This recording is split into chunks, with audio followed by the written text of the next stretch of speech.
I'd like to welcome everybody tonight. If you don't know me, my name is Stan Edwards. I'm normally District 1 Commissioner, but tonight I'll be filling in as Vice Chairman. I'd like to officially call this meeting to order, and I'll ask Commissioner Mason for the invocation, and Commissioner Cowan, if you'd lead us in the pledge, please. Thank you, Mr. Vice Chair. Let us all bow our heads.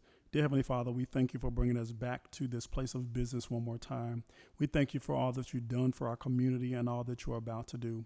We ask that as we move forward to do the business of Newton County, that you would go before us and behind us and go with us. God, give us the wisdom, the knowledge, and the understanding that we need to help take this community to the next level. God, we ask that your presence will be here. God, that you would continue to unify our community with love, and with a sound mind, God. And we know that a lot of the decisions that are made in this community are challenging, oh God, but we know that you are with us. You said that your spirit would be with us. And so we just thank you for your presence. We ask that you would allow us to make the decisions that's needed for this community. And we'll be forever grateful and thankful. And we give you all the kingdom, honor, and the glory. In Jesus' name we pray. Amen.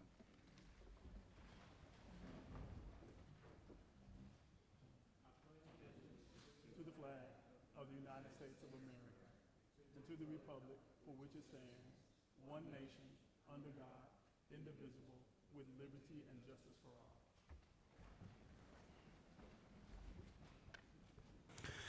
all. All right, our thought for the day is be a light, not a judge, be a model, not a choice, be a part of the solution and not a part of the problem. And that's from Stephen Covey. At this time, I would like to use Chairman's privilege to remove item number 11 from your agenda.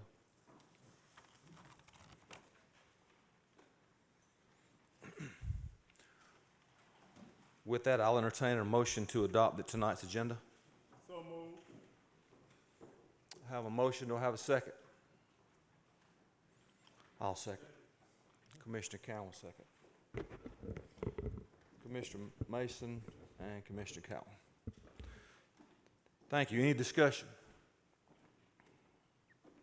All in favor? All opposed? That passed 3-0. Item number 5 on our agenda is citizen comments, and these citizen comments will be for agenda topics only. Please state your name and address for the record.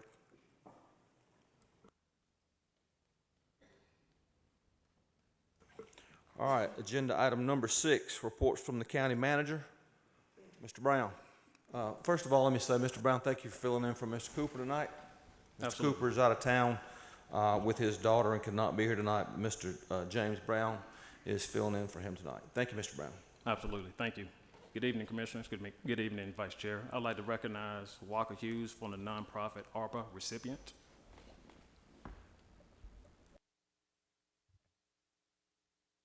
Okay, thank you, Mr. Brown. Greetings, Vice Chairman, Commissioners, members of the dais, and everyone present this evening. Tonight, you'll hear from our last local community nonprofit organization to receive ARPA funds. As demonstrated throughout the year presentation, these 25 nonprofit organizations represent the heart of Newton County. In total, we dispersed over $1.3 million to 25 nonprofit organizations to help the citizens of Newton County. Commissioners, thank you for your commitment and dedication to the citizens of Newton County in the place that we all call home. Thank you. Now let's welcome Gail Rothman from the Newton Education Foundation with the book bus to the podium. The Newton Education Foundation received $30,000 in ARPA funds. Ms. Rothman? Thank you, Walker. Good to see you. Good evening, everyone. It is my pleasure to be here representing the Newton Education Foundation for the first time.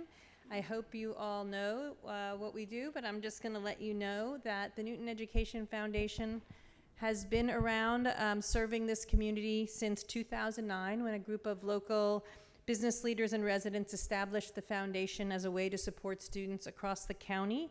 It was started with some SPLOST funds that were left over, and when donors were given the option of whether to get their money back or to put it towards supporting children across the community, they opted to start the foundation with those funds. We relaunched the foundation in November when Dr. Duke Bradley III joined our community as the new and fantastic superintendent.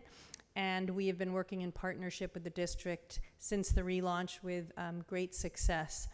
You commissioners agreed to, before I got to the foundation, when Patty Baldwin was here, she submitted the grant, and you generously awarded the foundation $30,000.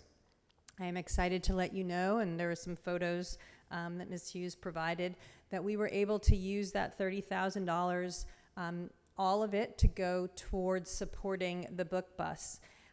If you haven't seen the book bus, if you're from Newton County, chances are, if you've been here a little while, you've probably seen this amazing mobile library bookstore cruising around the county. The idea of the funds from the ARPA grant specifically were to help us get more books into the hands of lower income students of all ages across the county. We know that COVID disrupted schools everywhere, and that those most at risk, lower income communities and families, were hardest hit, and there was lots of concern, and there still is, about how that would impact literacy rates and success in school. So the book bus, which was started by the previous superintendent, Samantha Fury, it's a repurposed school bus, and we had a wonderful visit from some of y'all from the county, from Mr. Cooper's office, to come out and see the book bus and load some donations that you all collected. The book bus got some new shelving as a result of this grant, and we were able to purchase some costumes. So the book bus rolls up to a community, and then costumed characters often accompany the driver, get the students super excited about books. And then the students are invited to line up, come through the book bus, where it's set up like a little bookstore, and they can choose age-appropriate books to their liking. This ownership of books really encourages literacy in the home. Often that moves to not just the student, but to siblings, younger and older siblings who read the books and read to each other, and also to parents who may also have literacy struggles. So the book bus is just a great asset to our community, and that infusion of $30,000 in grant funding means we will be able to continue giving out books as we did throughout the past year plus, and on into the future. And the foundation will continue to find ways to make sure we're getting books into the hands of children. If you don't know, we have a real literacy problem, I'm sure you know.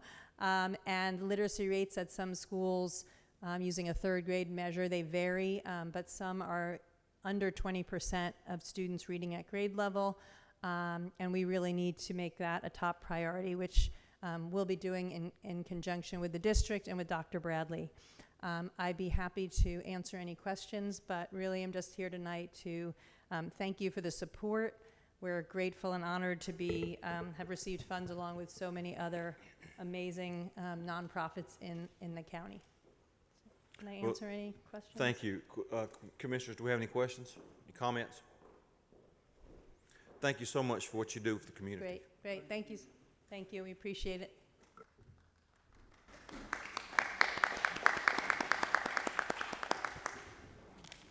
Mr. Brown, do you have anything else? Yes, I'm going to go over the county manager's report. Continues with the purpose, the people, purpose, and processes. Our work is predicated on the 3 Ps and the 3 Ps approach. This presentation will focus on the first P, and it's people. And we're going with the infrastructure team.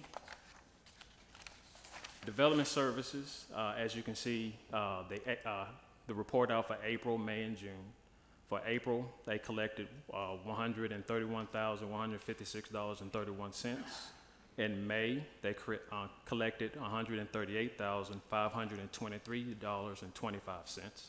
And in June, they collected $139,666.03. We'll go over to Public Works, and we have those work orders broken down again by month from April, May, and June, and it was also broken down by district. So the total work orders that was completed is in April is 570, May is 494, and in June is 413.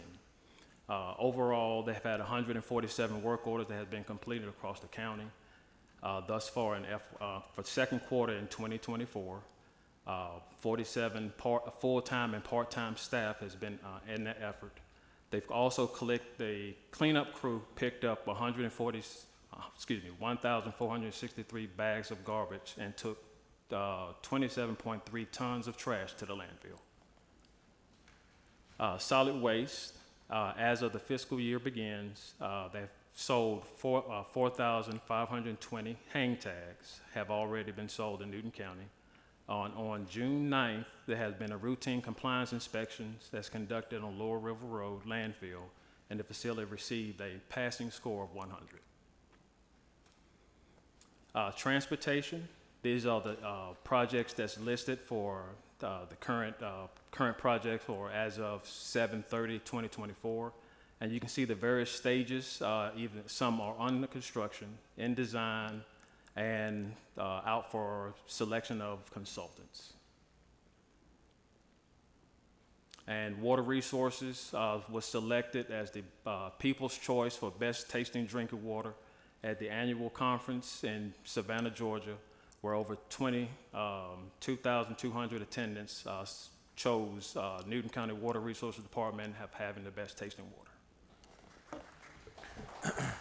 Let me stop you right there, Mr. Brown. So, for those that don't know, Mr. Brown is director over our water department. That's an abbreviation of his title, but he just read a pretty significant award again this year, and thank you and your department. Please congratulate them on our behalf for the best tasting drinking water in Georgia. Thank you. Thank you. Thank you. And that concludes the county manager's report. Thank you, Mr. Brown. Any questions for the county manager report? Yes, sir, Mr. Henderson. Thank you, Mr. VC. The question that I have is, as far as our drinking water, I know it always has been, at least as long as I've been on the board, best drinking water. So where are we at for the PFAS, forever chemicals, or have we gotten all that out of the water, or is it still traces of it in our water? What we have done since the levels was indicated in the City Pond Reservoir, we have since reduced the operation of that facility. So we only operate that facility on a sparing basis. Most of the water, 99.8% of the water actually comes from the Cornish Creek facility. That's supplied by Lake Varner and the Alcova River. I guess this is the question. So there's no more traces of PFAS in our water? As of right now, we're doing quarterly testing outside of what the results is. The last results that we did receive is far less than what the MCL that was updated and published by EPA. So our numbers has less than that amount. Okay. So I guess, Mr. Vice Chair, I would like to, if we could, include the how much PFAS is still in our water, is it out, and so that we can just kind of when we start talking about what's going on in the county, especially water, that we can have an update on it until it's out, till the water's completely cleared up. Okay, so your ask, if I'm understanding this correctly, the ask is that we, Mr. Brown, get with Mr. Cooper and you guys give us an update at the next meeting on as to what those levels are. Is there a trend? Where are they trending? That type of information. Absolutely. Now I can give you the amount that's coming out of the reservoir is the indicated amount, but we have not had any detections that's going through the process of the water treatment process. There has not been an indication or a reading that's coming out the effluent side for potable drinking water. There's not been an indication. Thank you. Any other questions for the fill-in county manager tonight? If not, along the lines of unfinished business, we have none. On the consent agenda, I will, if you've all had a chance to look at it, I will entertain a motion to approve. Have a motion and a second. Any discussion? All in favor? All opposed? That's 5-0. Thank you. Moving along to item number 9. I believe this is our Finance Director, Ms. Brittany White.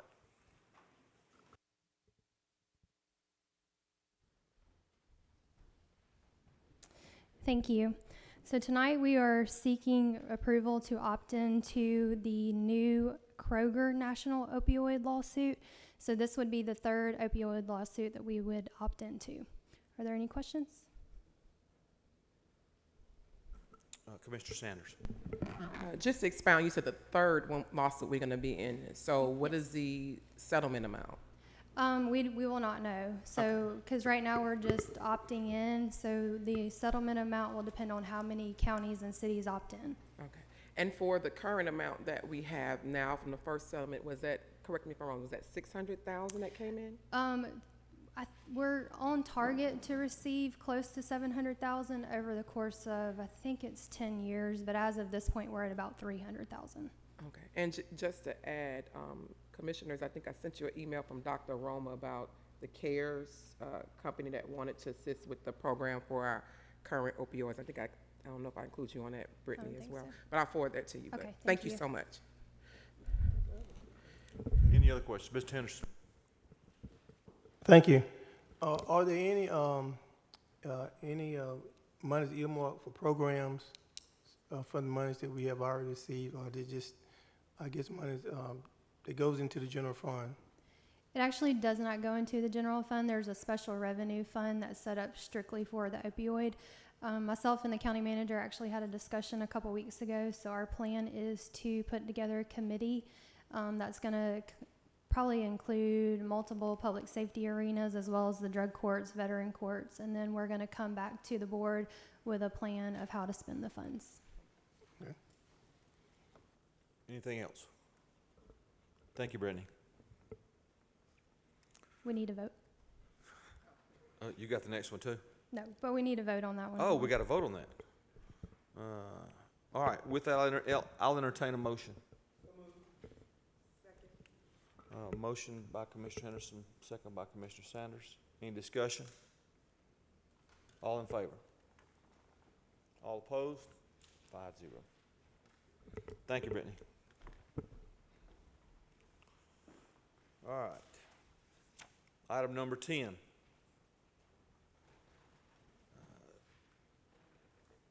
Who was, let's see, Jeff Prine? Did Jeff leave?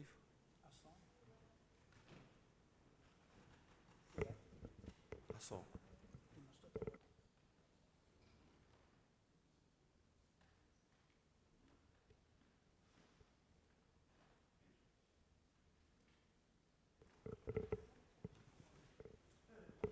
Okay, Jeff Prine is the project manager, is the presenter for that particular item. I do not see Jeff. I'll entertain a motion to table until the next meeting. I have a motion. Do I have a second?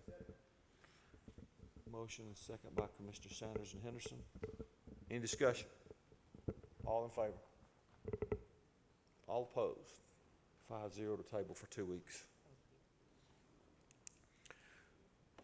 All right, at this time, we're going to I'm going to call for a recess, probably a 10-minute recess. Thank you.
convene earlier than the 15 minutes. At this time, I will entertain a motion to hear item 10 tonight as opposed to 2 weeks from tonight. Do I have a second? Commissioner Sanders or Commissioner Henderson? Any discussion? All in favor? All opposed? 5-0. All right, Mr. Prine.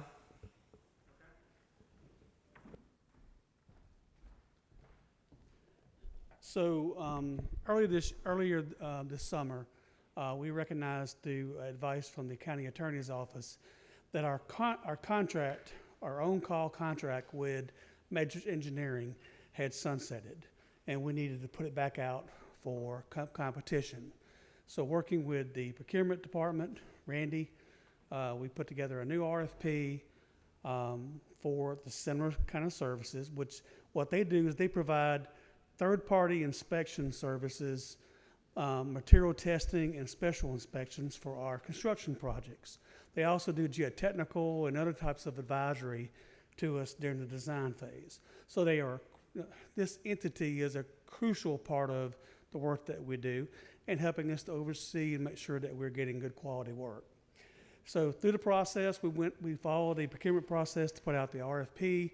The proposals came in from 7 different firms. A committee was put together made up of department directors. It was Chester Clegg, Jason Johnson, and then Billy Stanley. They evaluated and ranked the different vendors who proposed, and out of that, Matrix Engineering came in as our #1 ranked firm, and that's who we're recommending tonight that we enter back into a contract for those services. Their services are funded through each of the capital projects. So each SPLOST 23 or other project that is using their services is built into our budgets. Thank you, Mr. Prine. Are there any questions for Jeff? Commissioner Sanders?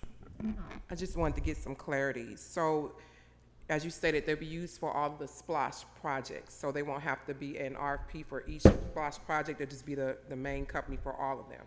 Exactly. So what we do is we work with them to issue task orders. Okay. And a task order could be for the in the beginning of a project doing geotechnical soil analysis, and then or it could be during the construction phase doing the testing, material testing, and special inspections.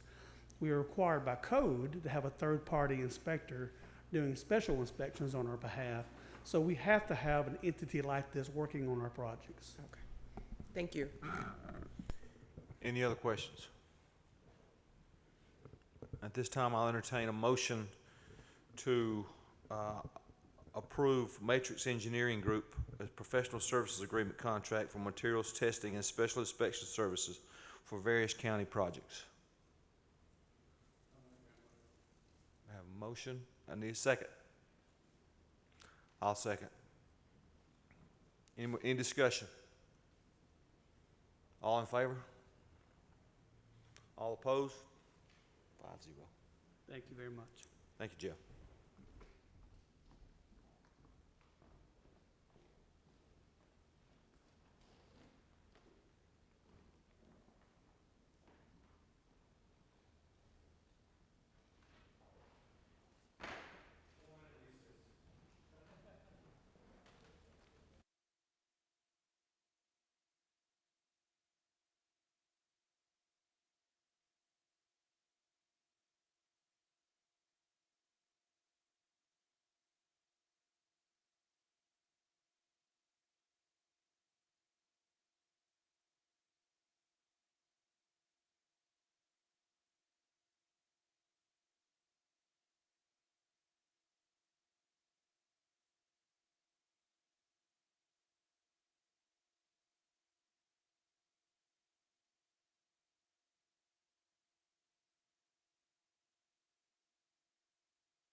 All right, we are back in session. I would, at this time, at 7:30, we will move into the zoning portion of our meeting.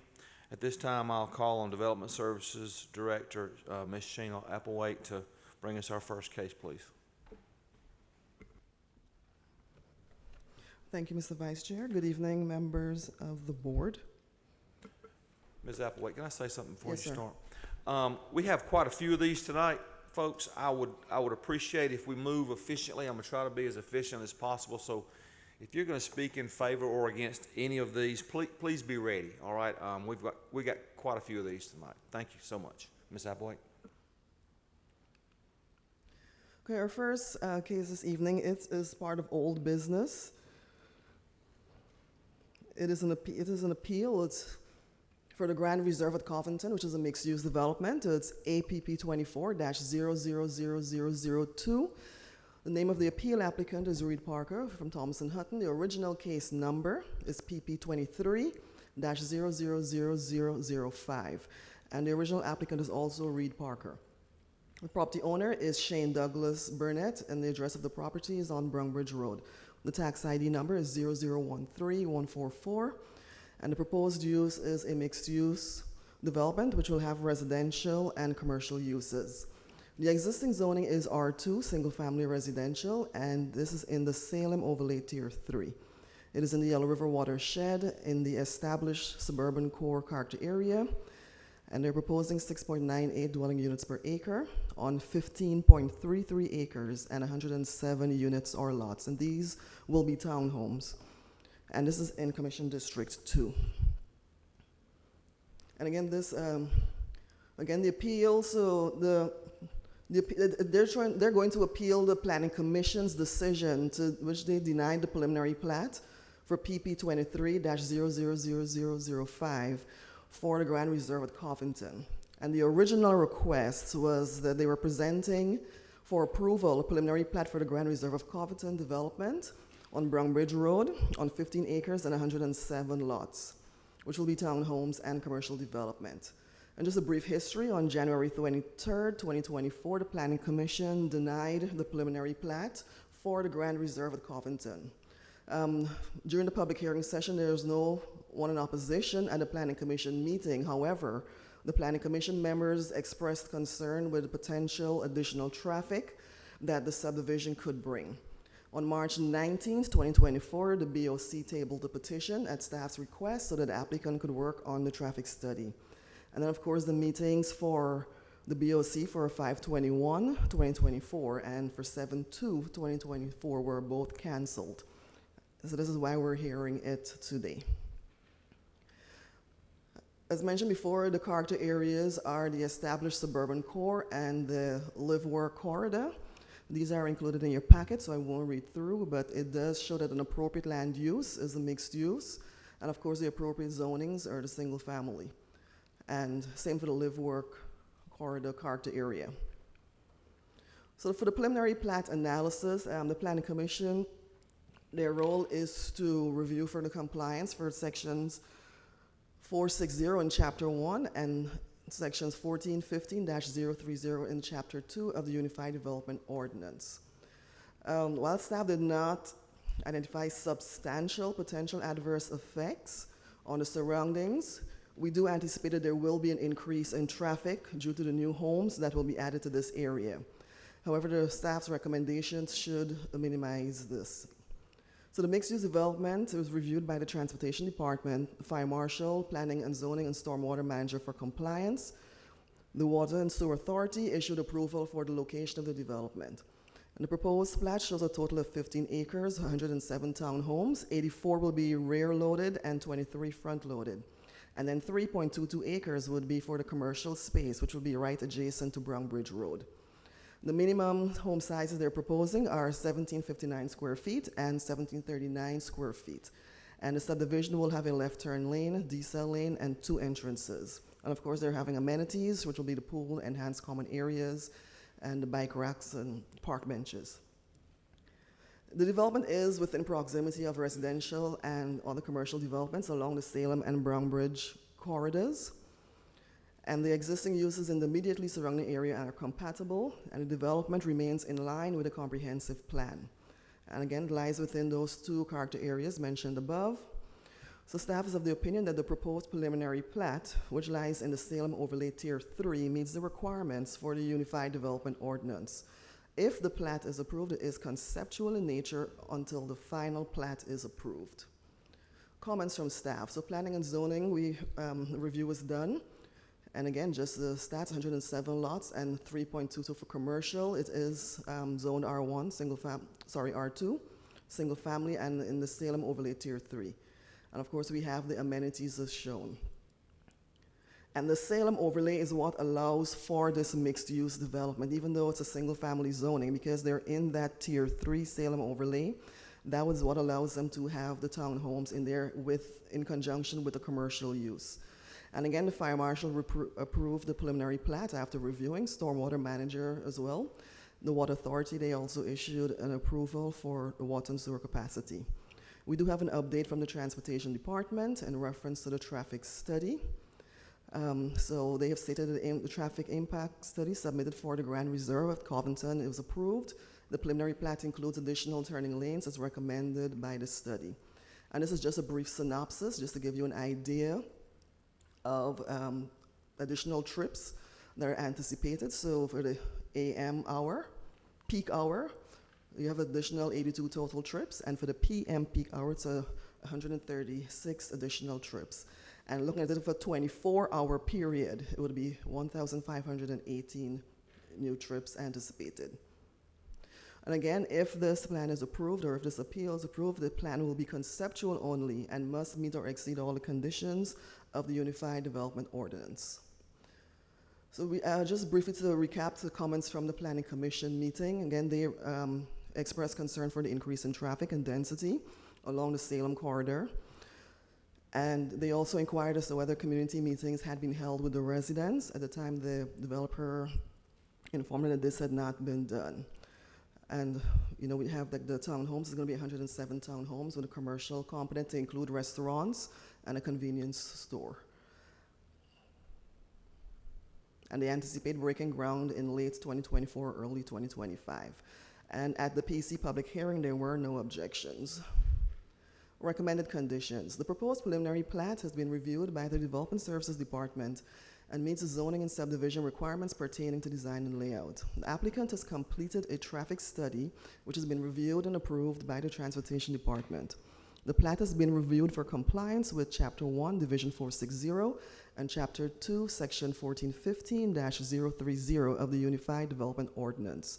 Should the board approve the appeal, it should be with the following recommended conditions. The first one would be the development will have 2 entrances and will include left turn lanes and decel lanes as approved by the Transportation Department. The development will be mixed use with a commercial component adjacent to Brownbridge Road and a residential component consisting of townhomes. The mixed use development shall conform to the applicable requirements of the Salem overlay.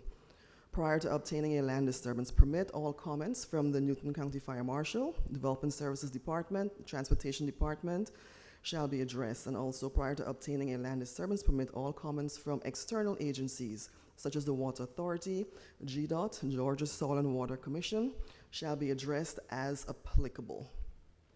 So this is where it is located, just to get you oriented. We have the Salem Road, the Brownbridge corridor here in Salem Road. This is the Walmart here, and their outlying parcels, and of course the public is over here, and they are proposing to locate in this parcel here adjacent to the Walmart. And of course it is zoned R2, and we're in the Salem Overlay Tier 3. This is the proposed layout of the plat that they're showing. So we've got the townhomes towards the rear, and the parcels in front will be for the commercial development. And this is just a color rendering that they are proposing. These are some of the elevations that they are proposing for rear entry townhomes, which means the garages will be in the rear. And of course, for the front entry, where the garages will be in front. And if there are any questions for staff, if not, Mr. Vice Chair, the applicant is here. Thank you, Ms. Applewhite. At this time, we will allow 10 minutes for those speaking in favor. For those who want to speak in favor, including the applicant, you are allowed 10 minutes. Please state your name and address for the record.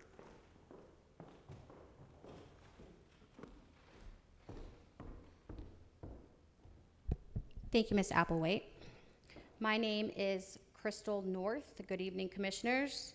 We are here tonight to present our case, the Grand Reserve at Covington, case number APP 24-000002. We initially started this project in December of 2022. After months of intricate planning and guidance from county staff, we submitted our preliminary plat. Said plat was received and fully endorsed by county staff with recommendations for approval. When we stood before Planning Commission in January this year, we were denied arbitrarily with traffic concerns. To ease these concerns, we conducted a full traffic study to provide accurate data for the footprint of this development. The data proves that we have correctly addressed these concerns and provide mitigation points with our plat's designs through 2 entrances, left turn dedicated lanes, decel lanes, plus we are advancing the county's own efforts in providing the initial piece of the Brown Bridge Road overhaul, which is scheduled per county plans and funding. Another concern from the PC was also a misunderstanding. The day the PC meeting, our engineer had fallen sick and couldn't attend, leaving my husband, Simon North, and although he's an amazing data specialist, previously for the United States Department for over a decade, he has a UK accent and is not a public speaker, and his point was not quite put across. So let me elaborate. The PC misunderstood when we intend to break ground versus GDOT's delayed work on Salem Road. According to Georgia state law, Newton County, after LDP is approved, we would have 24 months to start work, in which we fully intend to, and or around the GDOT schedule with the county and Mr. Clegg with their expansion of Brown Bridge Road. All will be delicately aligned with the necessary agencies. We also would like to mention the community outreach that has been conducted on multiple conversations we're had with locals of the area. As you are aware, this is a commercial hub. Our plat sits uniquely in 3 separate development character areas, as mentioned. Plans that were designed and agreed upon by this very board. Established suburban core, village center, and live-work corridor. Our plat not only sits in line with county's vision through the comprehensive plan, but also abides and fulfills every ordinance in the extensive Salem Overlay District guidelines, Division 460-Salem Road Overlay District. We have addressed many of the neighbors' current issues. Our plat provides improvements through our sewage upgrades. This is direct to the neighbors who have not only heard, seen, and love our development, but are improving their lives directly and addressing their septic headaches that they currently are dealing with. As mentioned by our district's commissioner, Mr. Mason, growth follows sewer. Again, I'll reiterate it. Growth follows sewer. So we did just that. We also have spoken to our neighbors on the other side, Walmart, Publix, and 23 other commercial establishments who all would be delighted to see this area as it was intended with the 3 character areas. We are a minor footprint. The commercial aspect of this neighborhood is being carefully aligned with local needs, medical, dental, small commercial, in line with the area and thoughtfully placed for the community. We have had extensive outreach with local banks and businesses to promote Newton County over nationals. The Chamber of Commerce was also engaged since day one. They received our development with excitement, and Mrs. Debbie Harper even expressed the Chamber's interest in having a satellite office specifically at this site. As mentioned, we are intending to place a smaller footprint and provide services needed as we navigate towards LDP approval meeting. We also would like to conduct an open presentation of our final design to the local community. We have tried previously to engage a couple of commissioners in the discussion. However, without much avail due to nobody responding to our emails, we would love to gladly work with you for future discussion. In conclusion, I would like to re-emphasize that this is not a rezoning. The parcel is zoned for this exact development. We are seeking to develop the parcel as intended per your approved guidelines, Comprehensive Plan 2023, the overlay put in place by Mr. Dobbs himself. We have thoughtfully and carefully conducted over an extensive period of time, outreach, studies, data, and every effort to consider all involved and provide improvements. All comments were addressed. Water and Sewer Engineer, Mrs. Alicia Daniels, County Transport Engineer, Mr. Chester Clegg, Fire Marshal Mr. Brad Stapp, Director of Development herself, Ms. Sheena Applewaite, the Newton County School Board. And we have been following extremely closely for the same period the county, news, BOC, PC, these meetings, both attending and viewing your recorded live stream and seeing firsthand the outcome, a number of few residents out of the 112,483 residents in Newton County per the U.S. Census Bureau. We can provide the data to provide otherwise and seek to let the masses of Newton County be heard. As stated in the previous meeting, no one was in opposition and no objections were made. This in itself is proof that the residents desire this project. Thank you. Thank you. Would anyone else like to speak in favor of this project? Anyone else want to speak in favor of this project?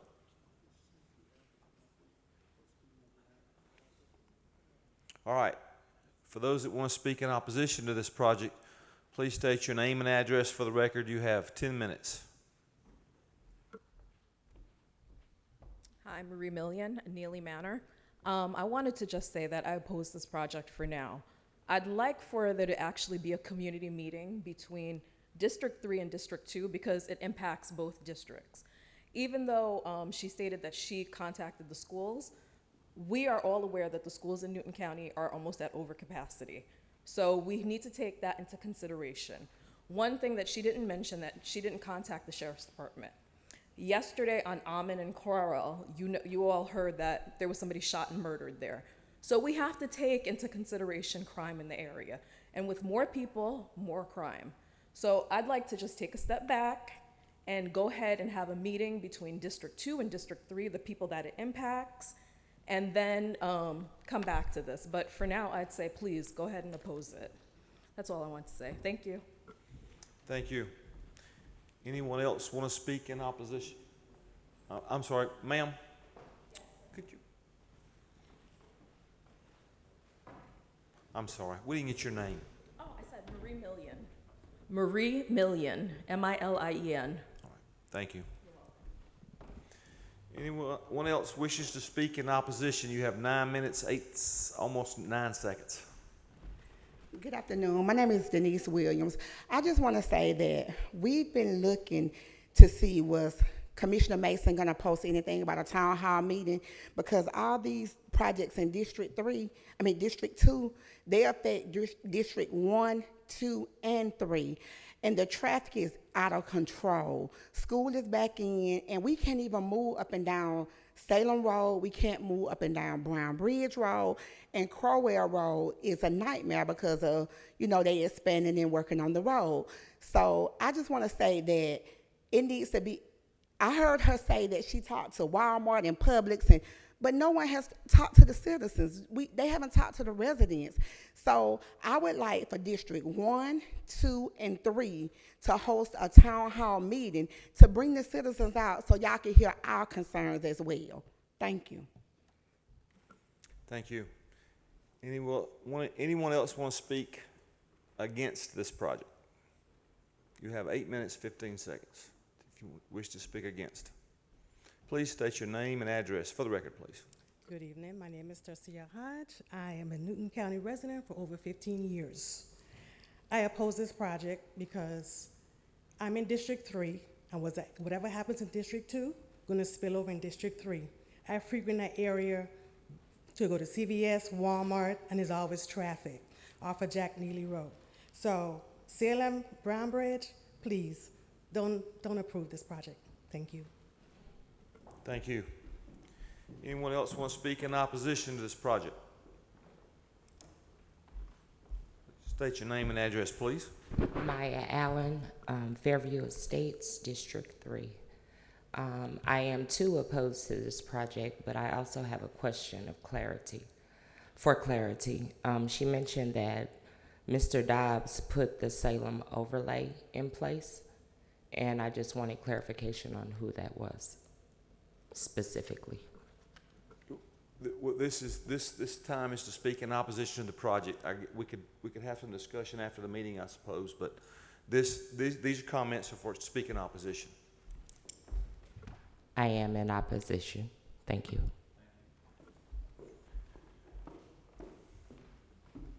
That's your name and address, please. Jasmine Hibbert, 110 Logan's Run. I believe that a town hall meeting does need to be held between districts 1, 2, and 3 to discuss the overcrowding issues that we're currently facing, despite the expansion that is planned to be done on Salem Road. I do not think that another development needs to be putting more townhomes in that area, as there's numerous projects that are currently ongoing and the land could be put to better use for community purposes. Thank you. Thank you. Anyone else wish to speak in opposition?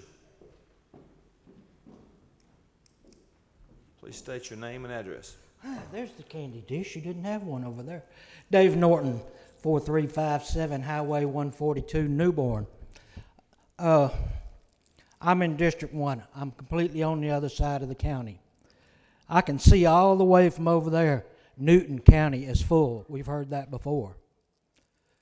I believe I heard it mentioned that it was a minor footprint, just 15 acres, over 100 families on 15 acres. Brownsbridge Road, I know, is already full. It showed 700 and something traffic was the first item. It matches the comprehensive plan. Just because it's in the comprehensive plan does not mean that we have to fill every place with the townhomes and apartments like the city of Covington seems to want to do.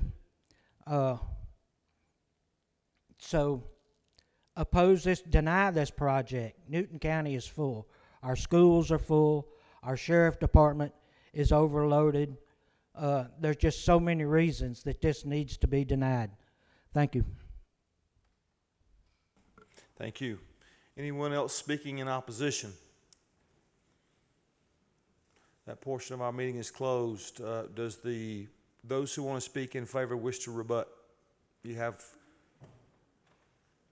5 minutes, close to 5 minutes, I believe. 4:14.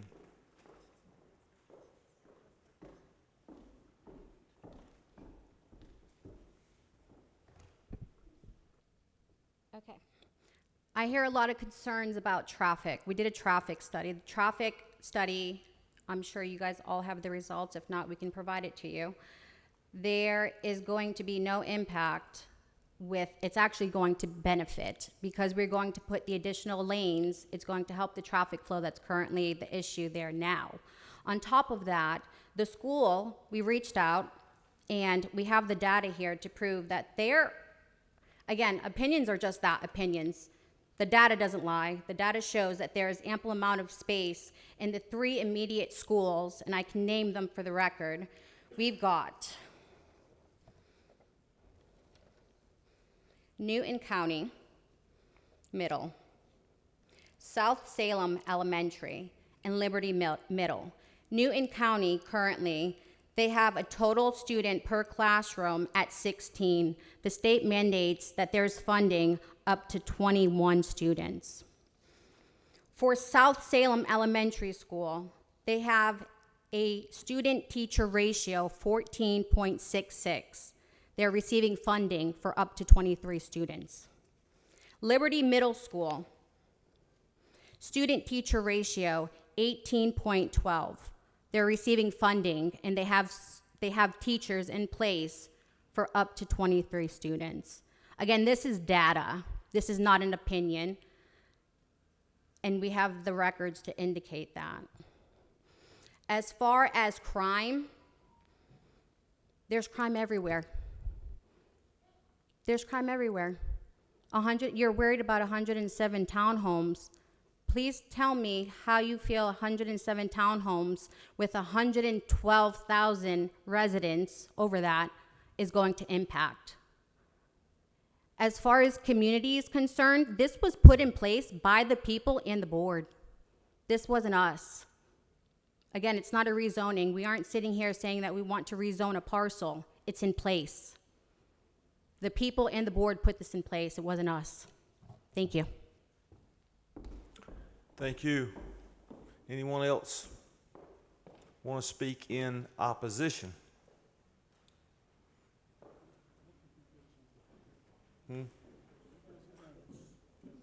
I'm sorry, we will not be entertaining any more in the opposition.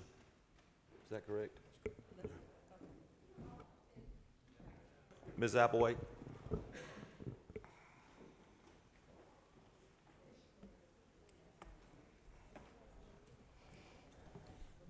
I believe this is District 2. 2, yes. Thank you, Mr. Chair. Thank you, Ms. North, for your presentation. And thank you for quoting me.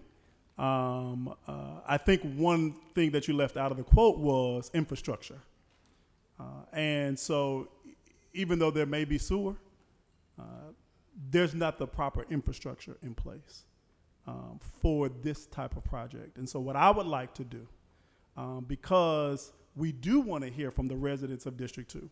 I have received some calls, I have received communication, and we want to make sure that our community is happy and satisfied with what is being developed in Newton County.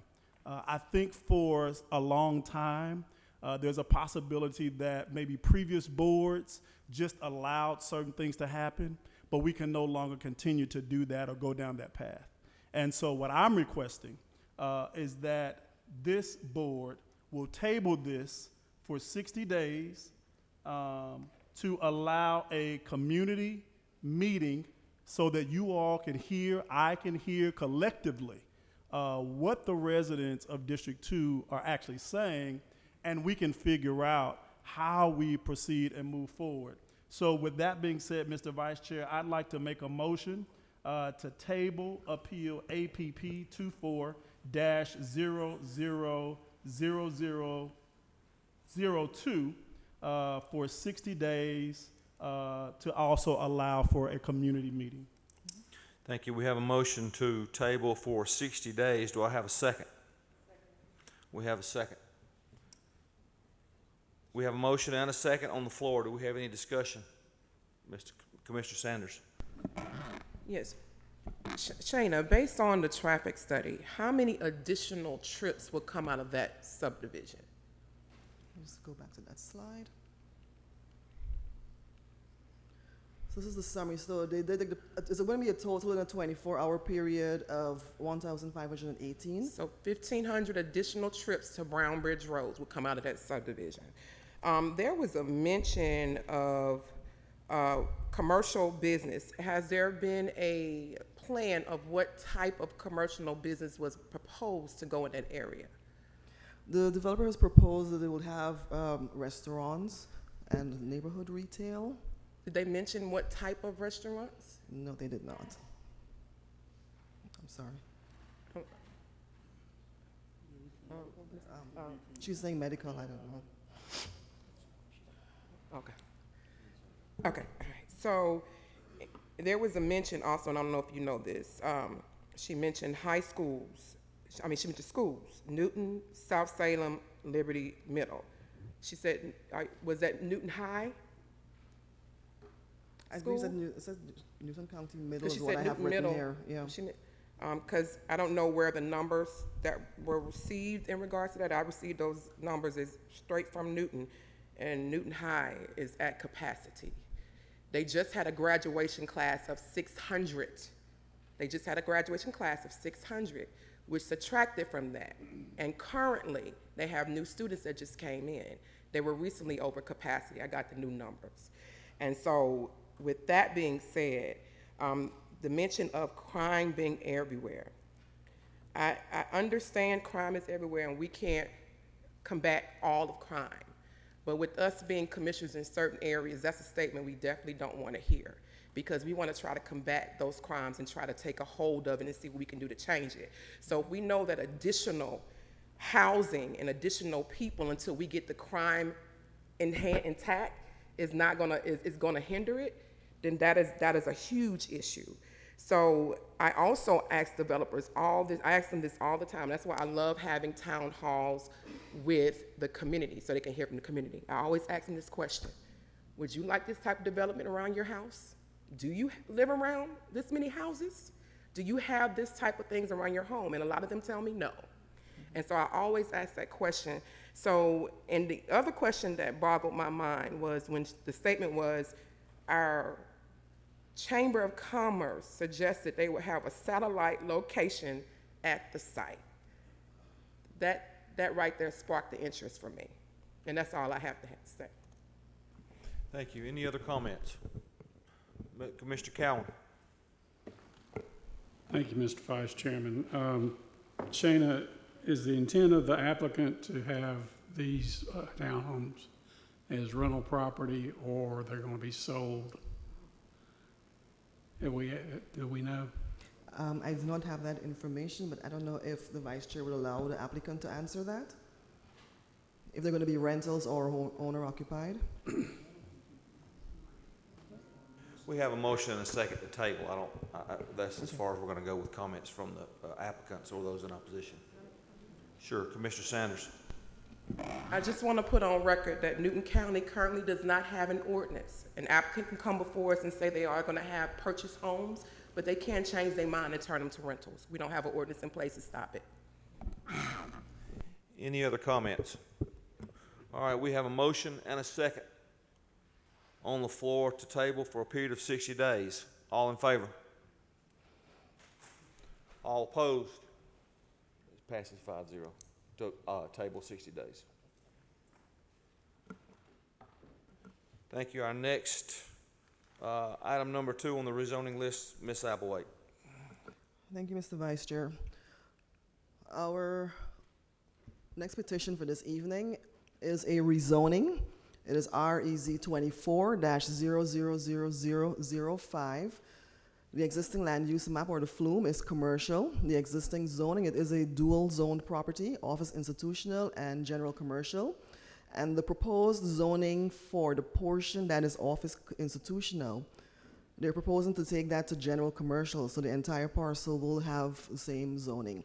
And that is about 0.8 acres, or approximately, or just about 25% of the parcel. They are in the live-work corridor Carter area, Yellow River watershed. The location is 1575 Access Road. And the total parcel size is 2.83 acres. And again, 0.8 of this approximately is what they are seeking to rezone to general commercial. The tax ID is 0043004C. This is in District Commission 4. The current owner is H. Grant Rice, the Herschel Grantland Rice Estate. The petitioner is J.T. Costin, and the representative is John Michael Bush.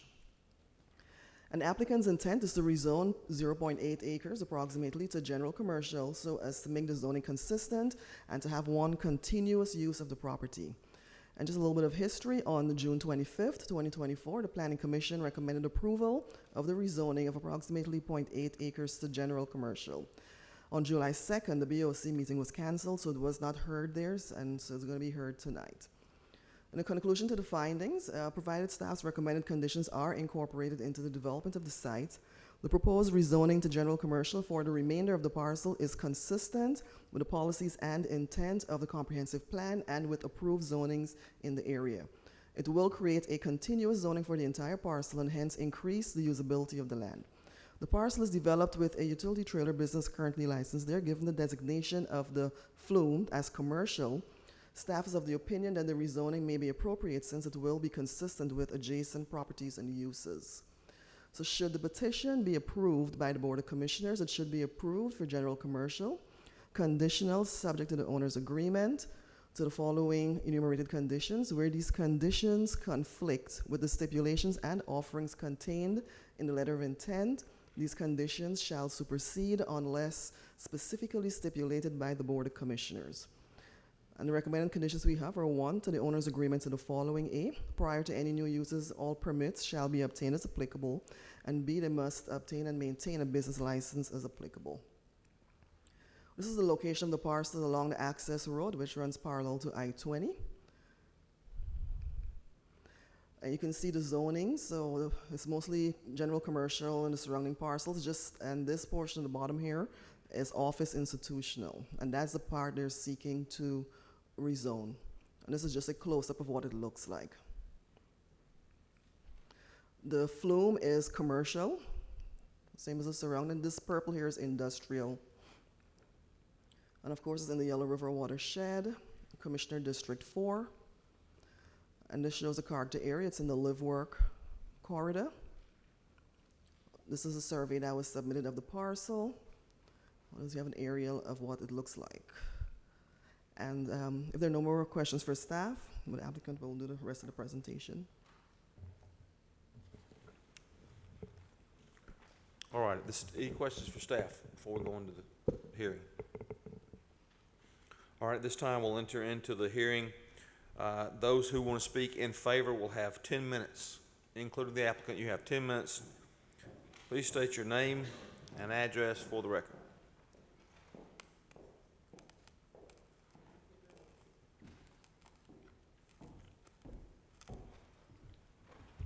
Click right.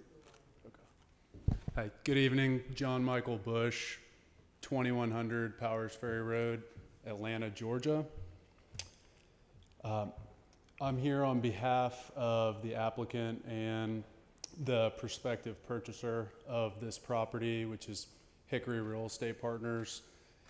During our initial due diligence of this property, we noticed that a portion appeared to be zoned office institutional, as Ms. Applewheat noted, and we confirmed the same with staff. This split zoning, we're not quite sure the origination of it, but it appears to be in line with some of the Newton County land lot lines, almost 1-for-1, and which predate some of the subdivisions and development on the south side of 20 here. This particular property was developed in the mid to late 1990s, and it's been, I'll flip to a 3D aerial. It's been continuously used as it is today for the last 25 or so years. And as you can see on this 3D rendering, it's highly complementary with everything, within this heavy commercial and light industrial corridor, both on the north side of I-20 and then on the south side of I-20. Some of the uses that surround this include truck parking, equipment sales and rental, a handful of building materials, and other similar heavy commercial, light industrial applications. As the property is currently zoned with this small office institutional configuration, there's really no economic use case for that portion of the property, and that's why we're here this evening, just to clean up what appears to be a relic in the zoning map, to allow for one continuous commercial general zoning across this entire parcel. We appreciate and welcome any questions from you all, and we're excited to make a pretty substantial investment here in this property and into the county, and appreciate Development Services' time and accommodating our acquisition timeline here. So with that, thank you.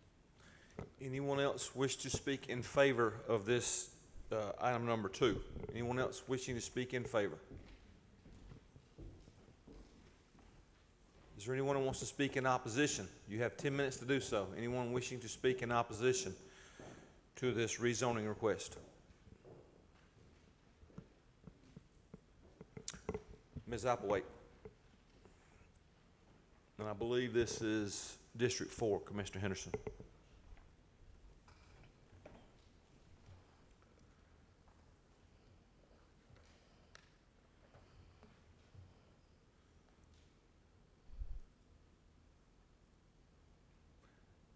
Any motion? Anyone wish to make a motion? Thank you, Mr. Vice Chair. I am somewhat familiar with this property, and I had always thought that it was just total commercial. There's all those trucks and the big tractor truck, and they were doing some teaching people how to drive. They changed from one thing to another. But just to make a long story short, I would like to make a motion to approve with staff recommendations. I I have a motion. I'll second. Any discussion? All in favor? All opposed? That passes 5-0. Thank you. Ms. Applewhite, item number 3 in the zoning section portion of the meeting. Yes. Thank you, Mr. Vice Chair. Our next item this evening is amendment to the ordinance, to the Unified Development Ordinance. It is UDO AMD 24-001, and it will end up being Resolution 0-080624. And again, this is to amend Chapter 1, the zoning ordinance, Article 5, Division 510, which is temporary buildings, and amending any conflicting language within. So the temporary building permit, it refers to temporary buildings that can be located on properties. It could be in conjunction with a primary building permit, where a homeowner can request to stay in an RV as long as they have an active primary building permit and that they're actively building. We also have temporary buildings on construction sites, where they're used as construction trailers or construction offices. And so there's several different types, and there are other different types of temporary buildings that we do accommodate for. So this here is to amend Division 510, the use standards, and it is Section 510-640, which deals completely with the temporary buildings. Now, the font in red are the changes that staff work with legal to propose.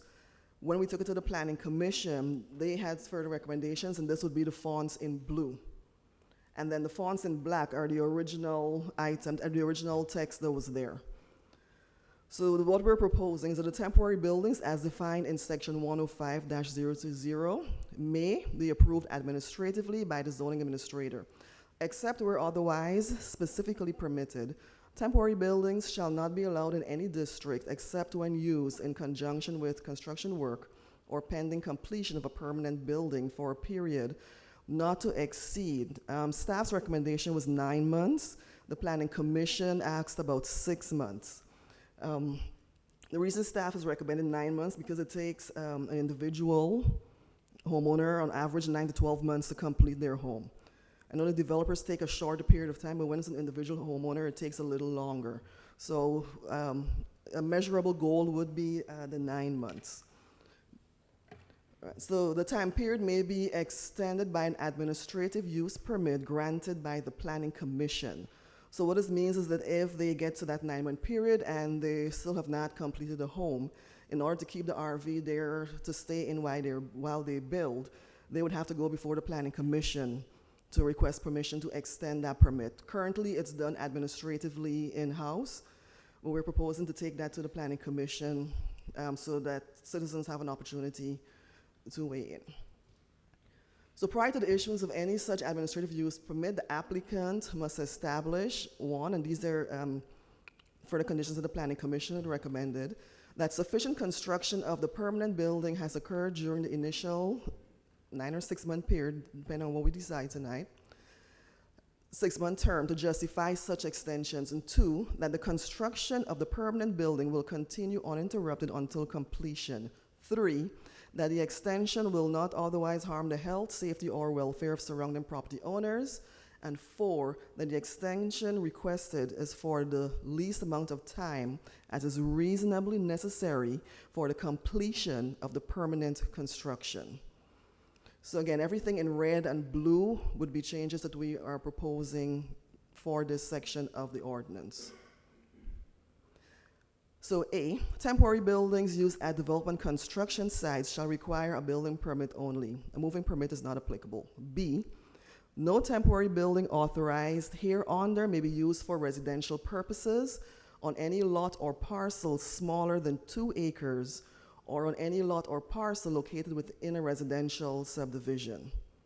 And then no temporary building located on any lot or parcel smaller than 2 acres or on any lot or parcel located within a residential subdivision shall contain 1, any facilities or equipment used for laundering, washing, or drying clothing or other fabrics, or 2, any facilities or equipment used for storing, preparing, or cooking food.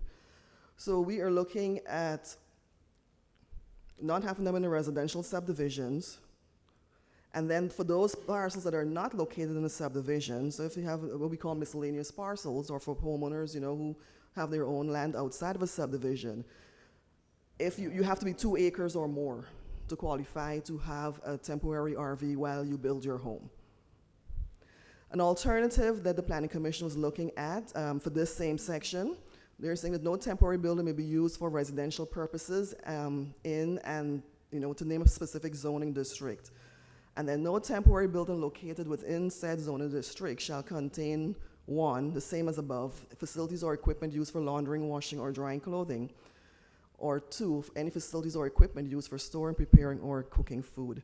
Staff would recommend going with the one above. If you're building if you're doing a primary residence, currently any residential zoning could qualify for that.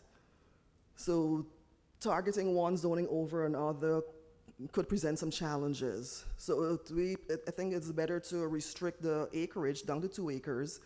And then, of course, within residential subdivisions, we won't allow the RVs to be used as a temporary building. Part C, temporary buildings shall be located at least 50 feet from any residence or street right-of-way line. And Part D, which is a new section that was added, any portable or temporary toilet facility used in connection with a temporary building or kept on the same lot or parcel as a temporary building shall be kept and maintained in a clean and sanitary condition, emptied and serviced no less than weekly, and placed in a location that is not visible from any adjacent residence or street right-of-way line. No temporary toilet facility may be placed kept, or maintained within 50 feet of any creek, stream, river, lake, pond, residence, or street right-of-way line. In order to evidence compliance herewith, the owner on the property on which the temporary building is located shall provide to the zoning administrator written evidence in the form of a contract or with receipts from a properly licensed waste disposal contractor demonstrating a schedule acceptable to the zoning administrator for cleaning, emptying, and servicing the portable or temporary toilet, and such other evidence of the proper cleaning, emptying, and servicing of the portable or temporary toilet as may be required from time to time by the zoning administrator. So essentially what we are asking is that you provide us with what your plan is to ensure that it's empty, your tanks are emptied regularly. We do require, you to provide us with either a contract or some kind of receipt that you've made with a company that is licensed to do such disposal. And E, temporary buildings shall be removed when the construction has been completed. And that brings us to the end of this section of ordinance that we are attempting to amend. And staff is Development Services. We are the applicant. So if there are any questions? Commissioner Sanders. Thank you so much, Mr. Vice Chair. I have a question. What is the amount of extensions that one applicant can have? I didn't see that listed, or is there, and maybe our county attorney can better assist me, is there a law, or did I miss it? I'm sorry if I missed that part. So in the first part, so what we're saying, so once you may be granted it, so when you come for your primary permit, you can apply for a temporary permit, and that will go up to 9 months is what staff is recommending. If you haven't completed building and you need to extend it, you have to go before the Planning Commission for them to make that determination. Currently, it's done administratively, but we're changing that process for it to be done before the Planning Commission. Then they will make a determination depending on the progress in the building, how much time they think is left, so to determine what kind of extension they can grant at that time. And to add to that, the extension is for the least amount of time it will take to complete the structure. Okay. So If the building can be completed within 3 months, that's the maximum extension. Okay, perfect. And you stated in regards to the health, welfare, and surrounding of the property owner. So my question is going to be, is there going to be a set code enforcement person to that area that's going to check periodically? How many times would they check? So how will we have any checks and balances if that is in compliance? We are complaint driven, and this is how we are aware of most of our cases if the code officers don't observe it, while they're out in the field. So if we receive a code complaint, we address it at that time. Okay. And you mentioned that you would rather have I think it was the second one, here we go. In regards to the cooking, cleaning, you would rather the first part. Yeah. And I think the residents were putting that part in to make sure that no one was actually doing those things on the property. So would it, and legal can also answer the question as well, would that be an issue just keeping it there? What would be the difference if you actually have both of them? Well, no, you need the second. You just have the second part. Is one or the other, they both say the same thing. It'll be difficult to enforce the second one. I mean, which residential zoning will you choose? The difference between those two sections is not the kitchen and laundry facilities. Okay. The difference in those two sections is where are temporary buildings limited. The one we are recommending is that there are no residential temporary buildings on any lot less than 2 acres or any lot within a residential subdivision, regardless of the zoning. Okay. What the Planning Commission, and they also recommended the kitchen and laundry facilities. We've incorporated that in the first paragraph. Yeah. Okay. But what the comment made by the Planning Commission was, should we make it specific to zoning districts? And we recommend against that because you have so many different zoning districts. We would have to go through and list all of them. We think it's an easier enforcement mechanism just to say, doesn't matter how you're zoned, if it's less than 2 acres or if it's in a subdivision, you can't live in the temporary building. Now, I would love to hear from my colleagues that are in 1 and 5, because I know y'all have larger lots. So what is your feelings on, because 2 acres will be normal for the west side, but what about the east side? Well, I can tell you, I see this quite a bit in my district, or in District 1. So I think this cleans up and certainly addresses the constituents of several months ago for larger lots, and it permanently deletes it from anything in a subdivision. So, and I think that's appropriate. But at least 2 acres, it definitely cleans it up for me. I don't know, Commissioner Cowan. Thank you. Any other comments? All right, this time we'll enter into a public hearing. Those who want to speak in favor, you have 10 minutes to do so.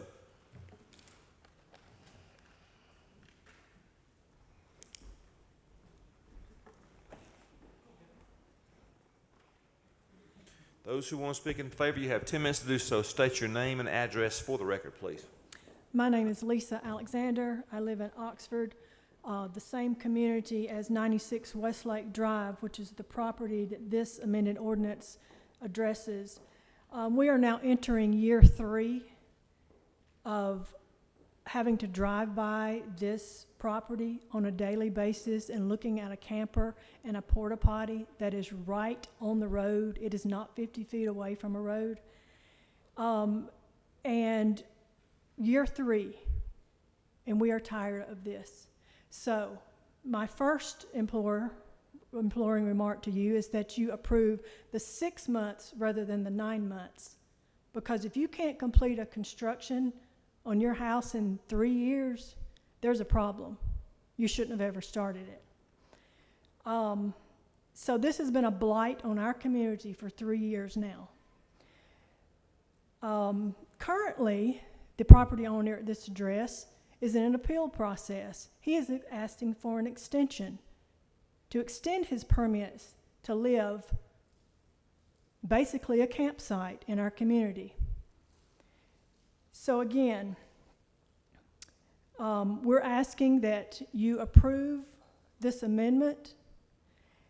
And I do have a question. For instance, if his approval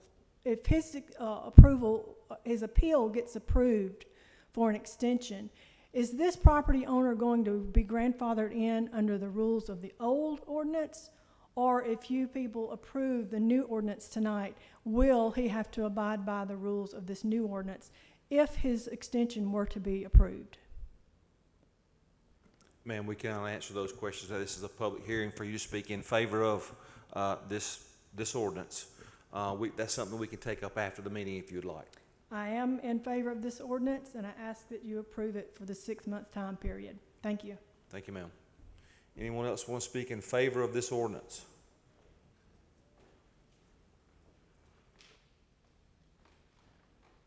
State your name and address for the record. You have 8 minutes, 7 seconds. Dave Norton of Newbern.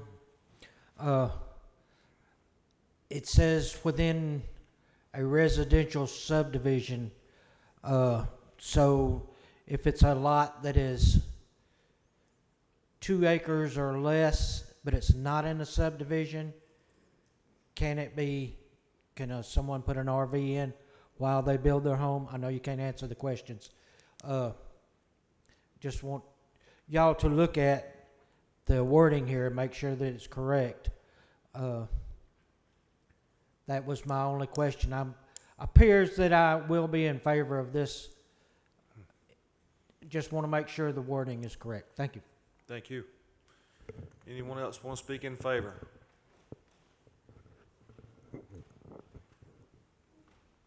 Please state your name and address. My name is Rebecca Mask, and I live at 695 Stoneleigh Drive in Oxford, Georgia. We started this process, like Lisa said, about 3 years ago, seeing the trailer and that going on, and it started like it was building, and we were all happy. Well, it just stopped again. And so now, since we saw the sign up for the extension, we know that he's gone back and got extensions, that people can do that, okay? And since he's applied for this new one, now he's gone out and started building, put some concrete down. Now, back in, let's see, it was in May, he got up here and spoke to y'all during that time. And it's my understanding he wasn't even supposed to be able to get up here because he was running for the chairman's seat. But anyway, he got up and spoke and told us at that time that he'd have that thing built by end of May. He'd have the walls up and everything, and it'd be built. Nothing has been done on it other than the last week that he's poured some concrete because he's run off up here and applied for an extension, and we're afraid it's just going to go on and on and on. His happens to be 2.5 acres, and he's right before you go into the subdivision. So see, we're caught in that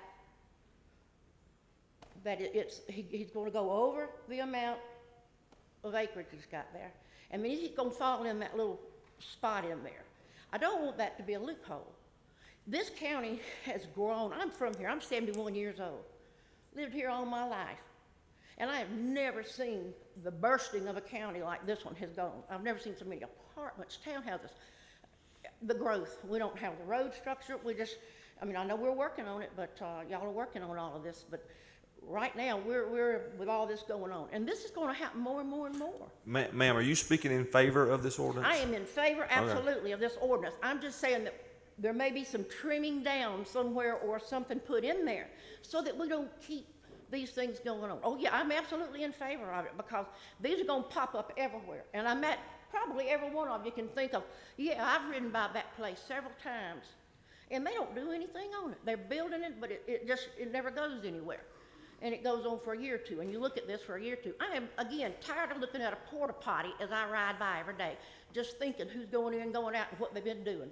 And it just irritates the heck out of me. And I just want to say I'm definitely for this ordinance. It's time to get it passed, time to get it done for the whole county, countywide. And I thank y'all very much for all the hard work y'all put in here. Thank you. Thank you. Anyone else want to speak in favor? That portion of our hearing is closed. Would anyone like to speak against this against this ordinance? Anyone want to speak against this ordinance? In opposition?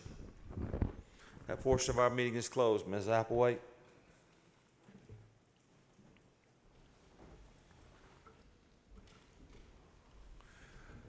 Commissioners, at this time I will entertain a motion to approve UDOAMD 24-001 O-0860624.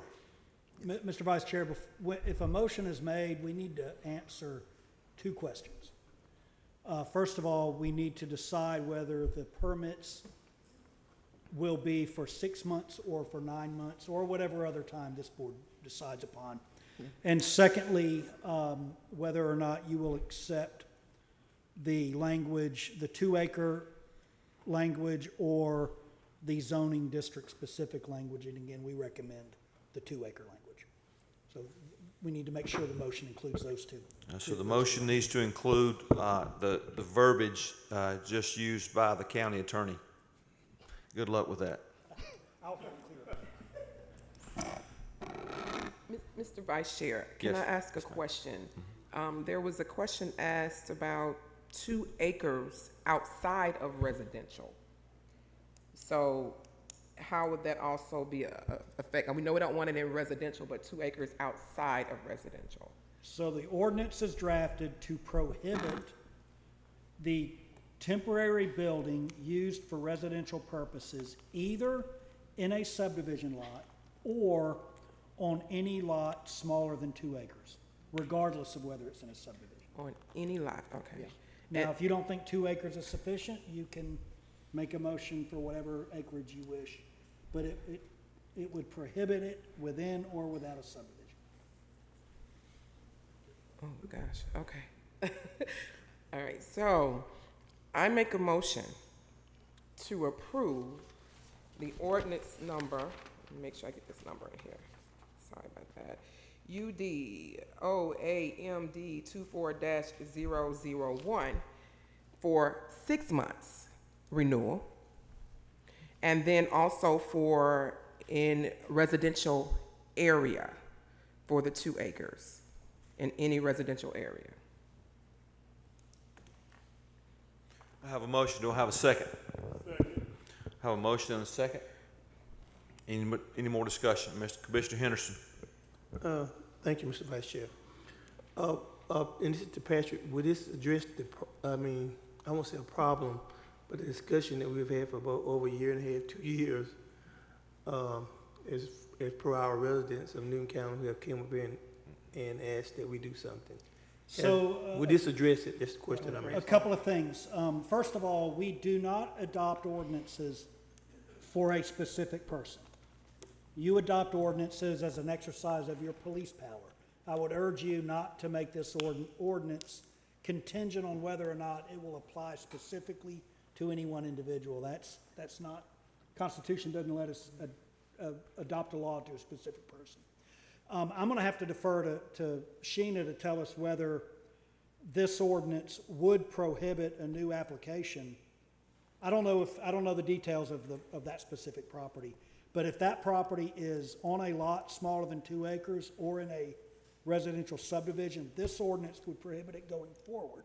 Because there is a pending appeal, I am hesitant to have you discuss the outcome of that appeal outside of the appeal process. I'm happy to discuss it with you all individually, but the property owner in this case is entitled to his appeal rights. He is entitled to be heard just like that. Absolutely. That was the reason why I asked for your expertise as being our counsel, as our attorney, and for our constituents. You know, we are elected people, and people come and ask us questions and ask us, I know me personally, to do look at certain things, certain projects, certain stuff, and it's our job to look at it and go to counsel, the county attorney, and ask the question.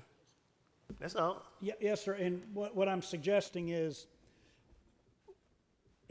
my recommendation to you is let me discuss that matter with the board in a private setting rather than a public setting, because the property owner has rights as well, and I don't want us to violate those rights.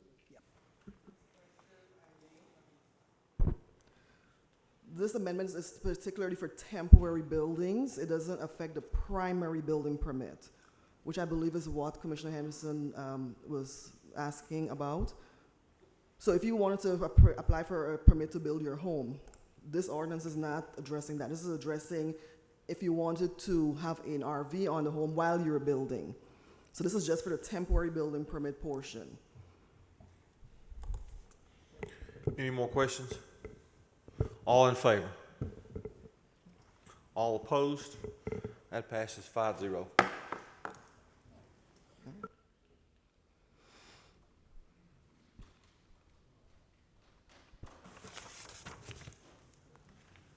Ms. Applewhite, we'll move on to new business, which is zoning as well, and that's item number 3, OTC 24-0001. Thank you, Mr. Vice Chair. This is an overlay tier change. That's what the OTC stands for. We don't get too many of these, but the case number is OTC 24-0001. It's located at Salem Road and 4031 Salem Road. So these are 2 parcels owned by the same individual, so we've addressed them in the same petition. The existing flume, or land use map, is a development node. The existing zoning is general commercial. The current overlay tier is a Salem Overlay Tier 1, which is a residential tier, and they are requesting to go to the Salem Overlay Tier 3, which is the Salem Town Center. The parcel sizes are 1.21 acres and 0.86 acres respectively. The tax ID numbers are 13-55 and 13-55A.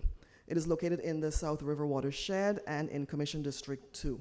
Current owner is listed as a Terrell Legacy LLC, and the petitioner is John Nix, and I believe Mr. Mark Walton is standing in for him today. An applicant's intent is to change the tier for both properties to the Salem Overlay Tier 3 to allow for appropriate commercial uses. And just a brief history, on 7/23/2024, the Planning Commission recommended denial by a vote of 2-3. And the Planning Commission, they expressed concerns of the types of commercial uses, that could go there. And staff has addressed this in the recommendation section. The character area is the live-work corridor. And I won't read through all of this, but commercial uses are allowed, which is what the property is currently zoned. So just to give an example of the situation with the properties. So currently, this is just a sample of what a Salem overlay chart looks like. So the tier that they're in, the first red box, they're in tier 1. And it only addresses if you've got a current residential zoning, which they do not. They have a current commercial zoning, so they can't do any of these uses in this column. When we go across to where their zoning is listed as general commercial, tier 1 is not listed, it's just tier 2 and 3. So they can't use any of these either. So they're kind of severely restricted, and they're trying to bring the parcels into compliance. So the conclusions, the 2 parcels, they've been zoned commercial at least since the 1970s. In 2023, the Salem overlay was incorporated into the zoning ordinance, and a residential tier was assigned to those 2 properties. As a result, the existing uses on the properties at the time became legal non-conforming. So there was a daycare recently on one property and a wicker shop on the other. In 2023, GDOT purchased sections of both of the parcels, so they didn't purchase the entire parcels, as part of their Salem Road widening project. And as a result, the daycare building was demolished, and the wicker shop has closed. So due to the time that has elapsed, the properties have lost that legal non-conforming status, and they now have to come into compliance with the current ordinance. However, since the Salem Overlay Tier 1 is residential, it's not compatible with the commercial zoning, and hence it severely restricts the use of the property. Changing the tier to the Salem Overlay Tier 3 will make the zoning compatible with the overlay, and hence bring the property into compliance with current ordinances and uses. So should the BOC approve the tier change request, staff will recommend including the following updated conditions which address the concerns that were raised by the Planning Commission. So for recommended conditions, should this petition be approved by the Board of Commissioners, it should be approved for an overlay tier change to the Salem Overlay Tier 3, conditional, subject to the owner's agreement to the following enumerated conditions. Where these conditions conflict with the stipulations and offerings contained in the letter of intent, these conditions shall supersede unless specifically stipulated by the Board of Commissioners. Now, initially, we had just for them to come into compliance with Division 460 of the Salem overlay, according to the zoning ordinance, but we have added the following uses which shall not be permitted on the property. So these will include convenience stores with or without the gasoline pumps. So these are just the gas stations and the convenience store. Gas stations, vape shops, adult novelty stores, pawn shops, massage parlors, tattoo parlors, automobile sales and service, automobile repair, oil change, mission facilities, and car washes. And of course, we kept the second recommendation, which was compliance with Division 460, which is the Salem overlay section. These are the two parcels. So this is Salem Road. Currently, this is Salem Circle. So this building is no longer here. As you can see, GDOT, they have what they're proposing. It went right through this property. So that building was demolished. And then this is the Wicker shop on this one here, which is no longer there. So there's no current uses on either of these properties. Current zoning, the entire block, they're zoned general commercial. This is the part. This is why we're here today for the Salem overlay tier change. So over here we have the town center. It would be contiguous if they were to. What they're requesting is to go to this tier 3 over on this side here, so that these two parcels can come into compliance with what the ordinance is requiring. The Flume is a development node which supports the current zoning of general commercial. It is in District 2. This is just a picture of what the Wicker store, the shop that is there. It is a historic building, so the building will not be torn down, but it is also a commercial use, which they currently can't use, because it's not in compliance anymore. And this is an old picture from Google. This is the lot next door where the daycare used to be. So that was demolished, so it's currently set as an open parcel. And the applicant is here tonight if there are no questions for staff.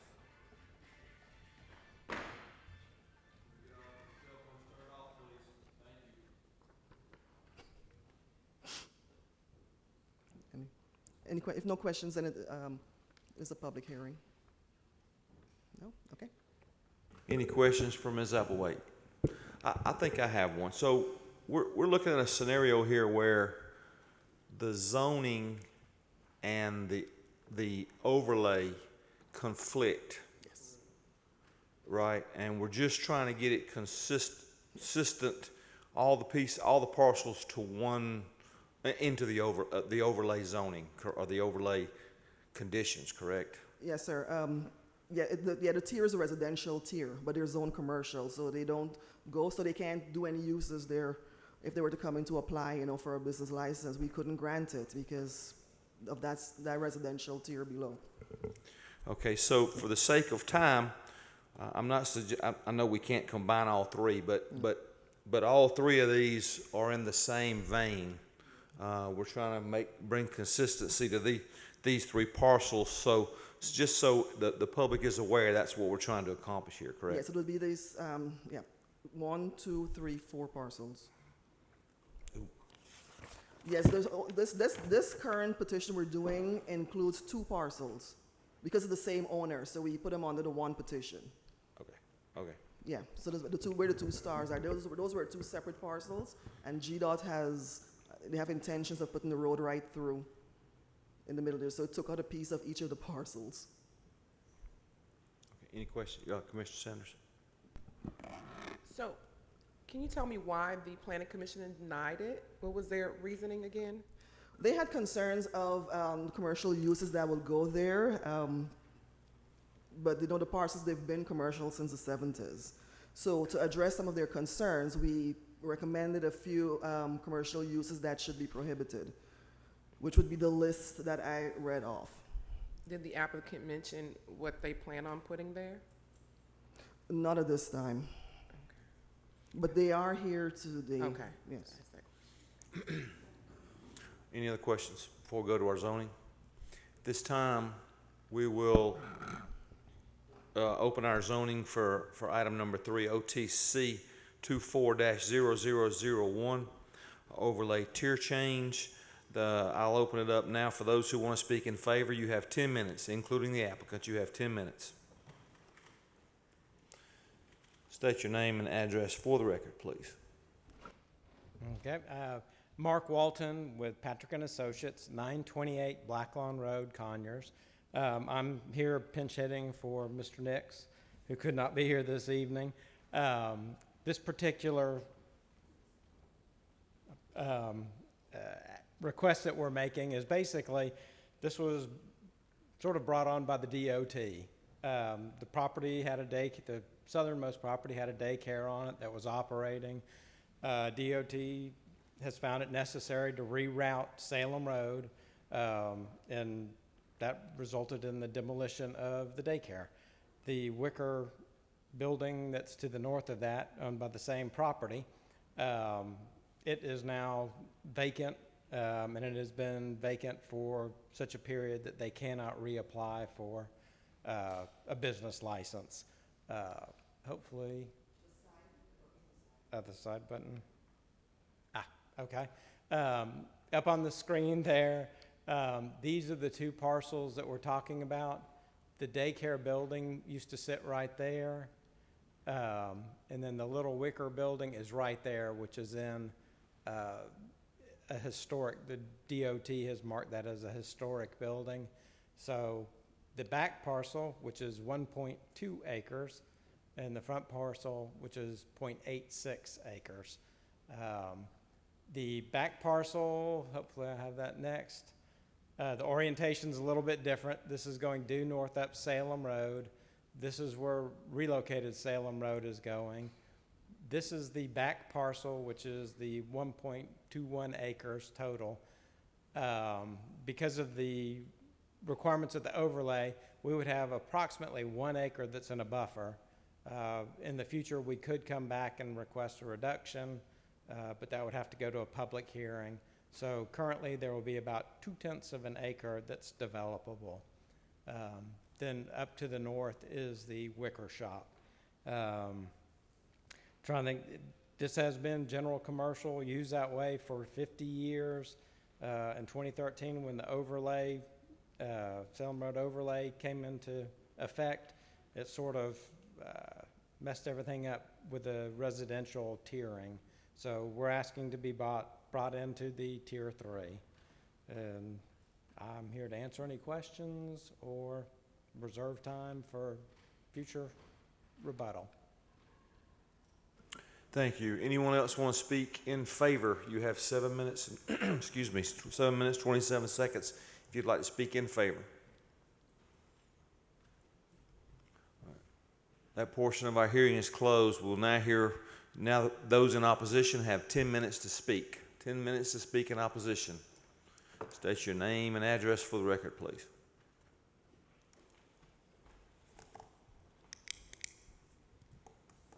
Dave Norton of New Bern.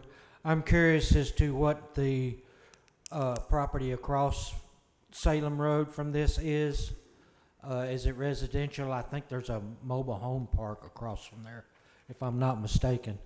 And is also the property that was purchased by DOT. I'm understanding, I believe I heard at the planning commissioning meeting, that was purchased by GDOT over 10 years ago. And is there any plans heard from on GDOT to go forward with any of their construction work on this road? And I would be curious what any of the residents in the area, what they think of more commercial coming in. Thank you. Thank you. Anyone else want to speak in opposition to this rezoning, this overlay change request? You have 9 minutes, 7 seconds if you'd like to speak in opposition. Maya Allen, Fairview, District 3. I was at the planning committee, and if my memory serves me correct, all 3 of these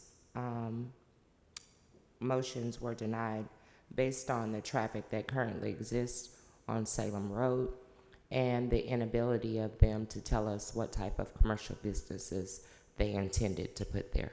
Thank you. Thank you. Anyone else wishing to speak in opposition? That portion of our meeting is closed. Ms. Applewhite, I believe this is District Number 2, Mr. Mason. Pardon me? Oh, I'm sorry, rebut. Thank you.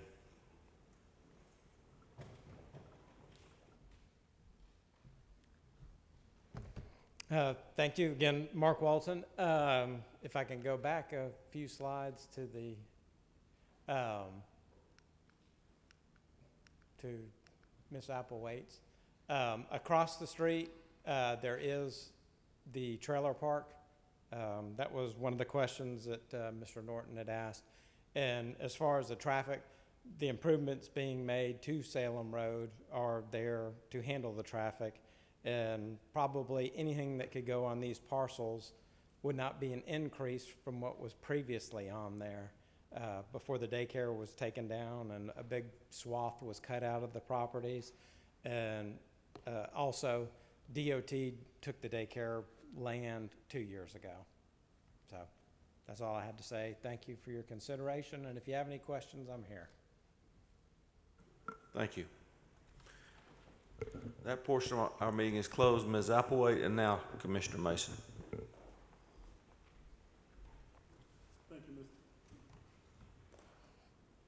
Thank you, Mr. Chair. I think it is very, very important for this particular area to ensure that it is compliant.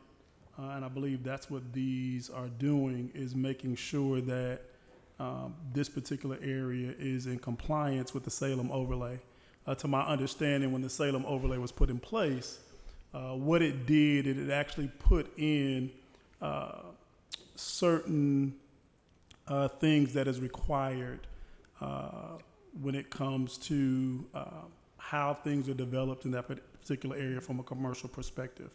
When you come along the Salem overlay corridor, even when you look at the future land use map, the majority of all of that area is going to be commercial use.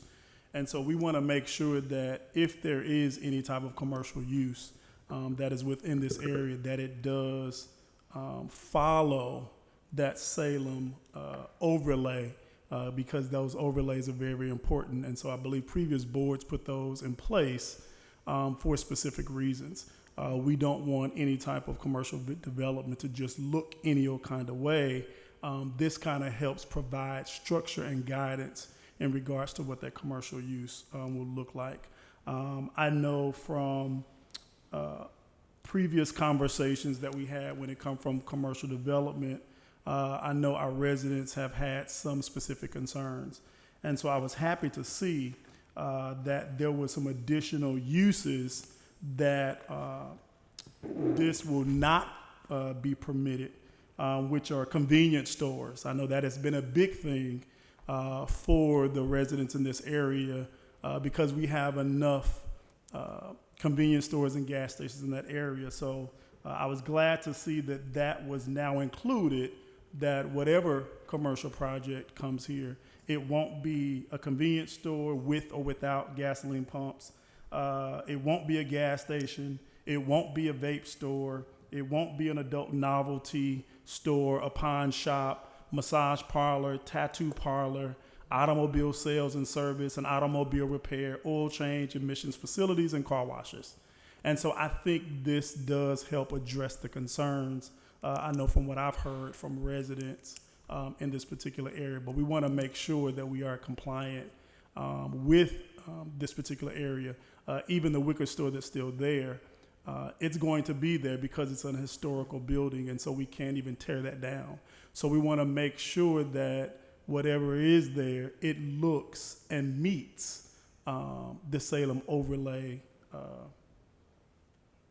standards that are in place. And so with that being said, I'd like to make a motion to approve OTC 24-0001.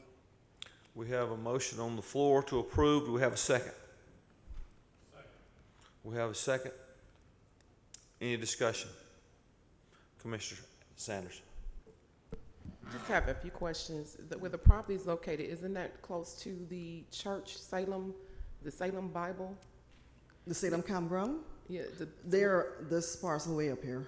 Salem Bible Church or something? The Salem Campground is up here. Okay. Yeah. I might add that cemetery for that church is across the road right there. Yeah, and then Up here, also, there is a house directly across from where they showed the white building that was the one that was gonna be a historic site. There's actual residential directly across from that.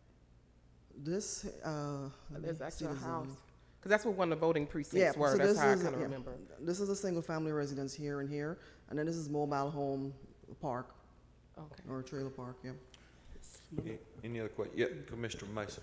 So let me add to that. So when you go and look at the actual way, the structure, the way that the Georgia Department of Transportation is actually going to be restructuring Salem Road, which is going to start in the fall of 2024, you will actually see from what it is, it's going to be 4 lanes.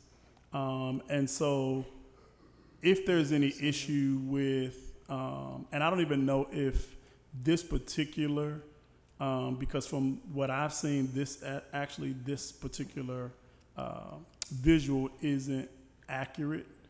From what I've been shown is that when it gets down to where the church, where the cemetery is, it actually stops. Salem Road will stop there and go behind those particular, the church is still there. It will go behind the church. It will go behind the cemetery because you cannot actually tear those down.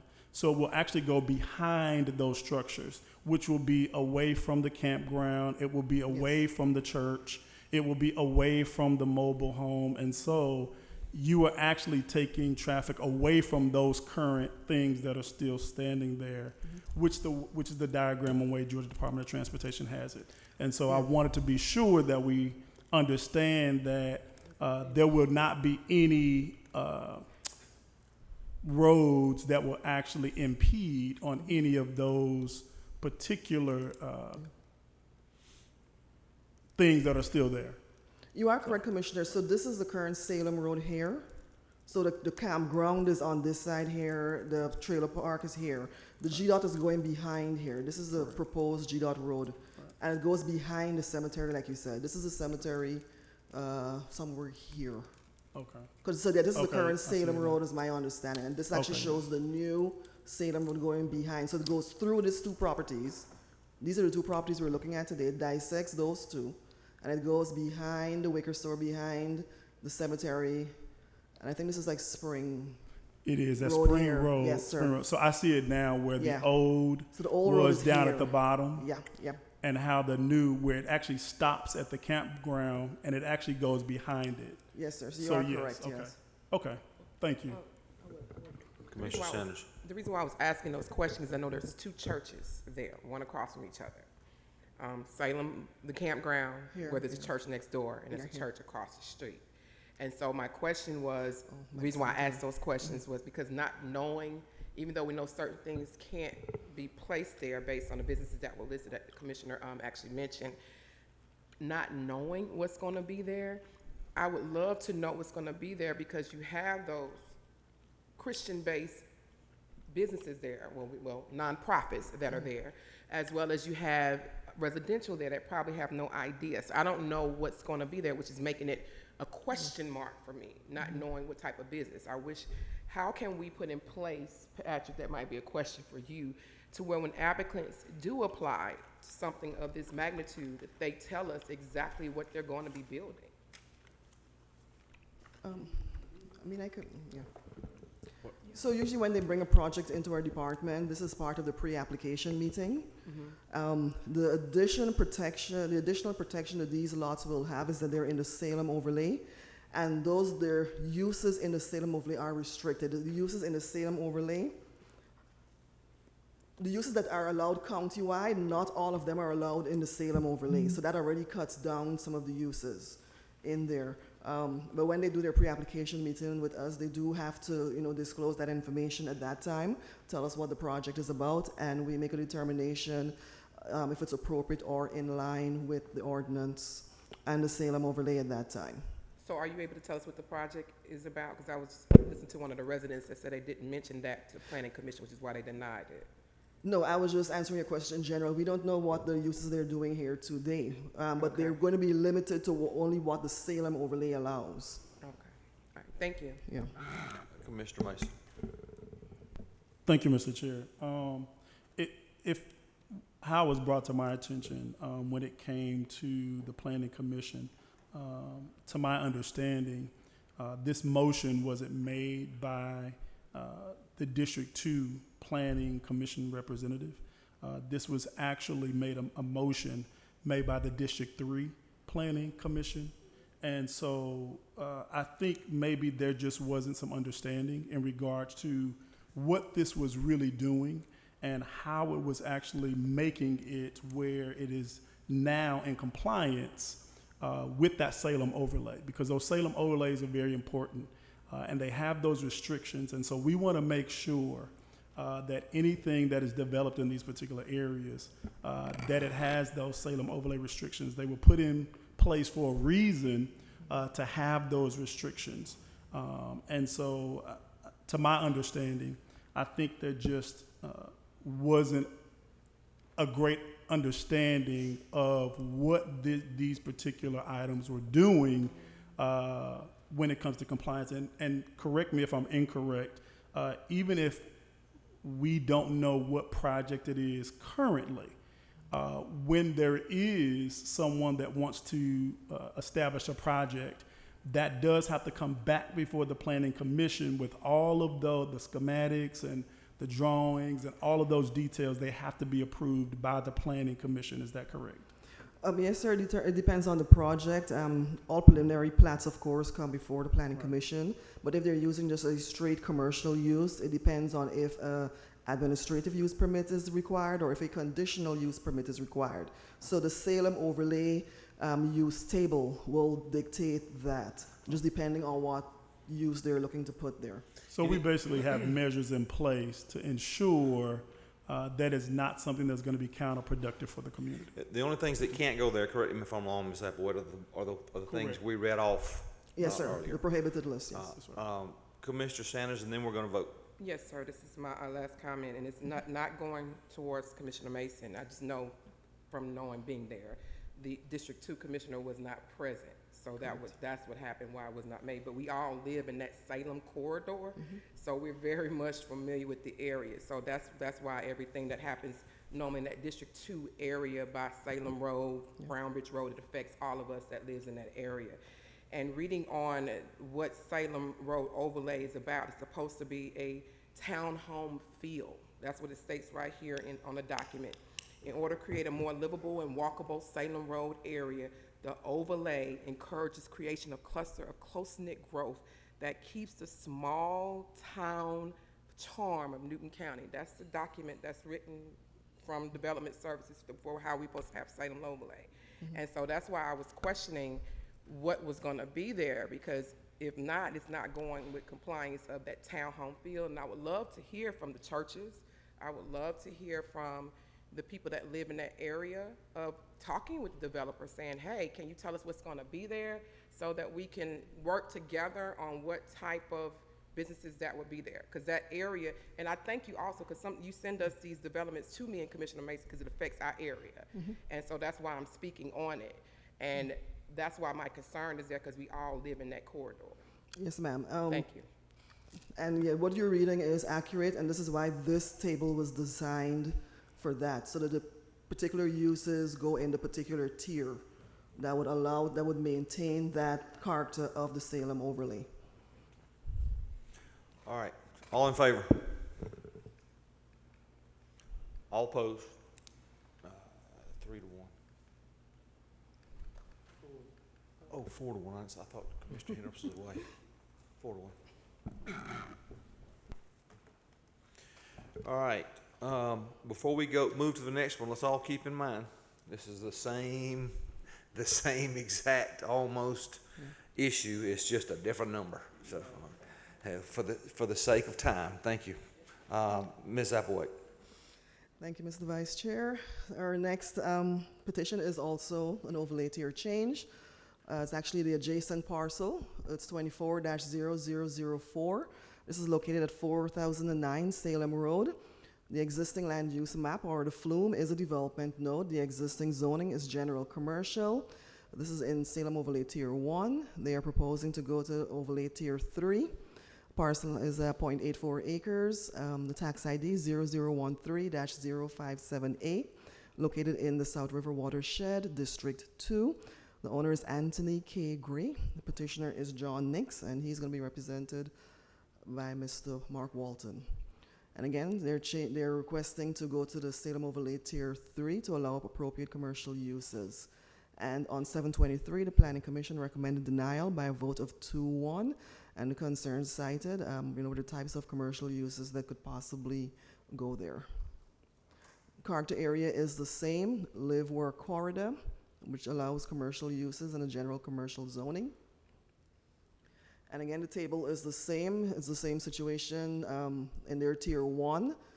Their current zoning allows for residential, which they are not zoned residential. And when we move over to where they're zoned commercial, the Tier 1 is absent from that column. So they can't use any of the uses in either of those columns. And in conclusion, the parcel is zoned commercial from the 70s. There's a home currently on this one. In 2013, the Salem Overlay incorporated into the zoning ordinance, and a residential tier was assigned. The property remained legal non-conforming because essentially there was a home occupied by residents living on a commercial property. So it was still legal non-conforming. And then, of course, in 2023, the GDOT started acquiring portions of parcels for their Salem Road widening project. So in order to allow the continuity of the tier with the adjacent properties on either side, the applicant is requesting a tier change to the Salem Overlay Tier 3.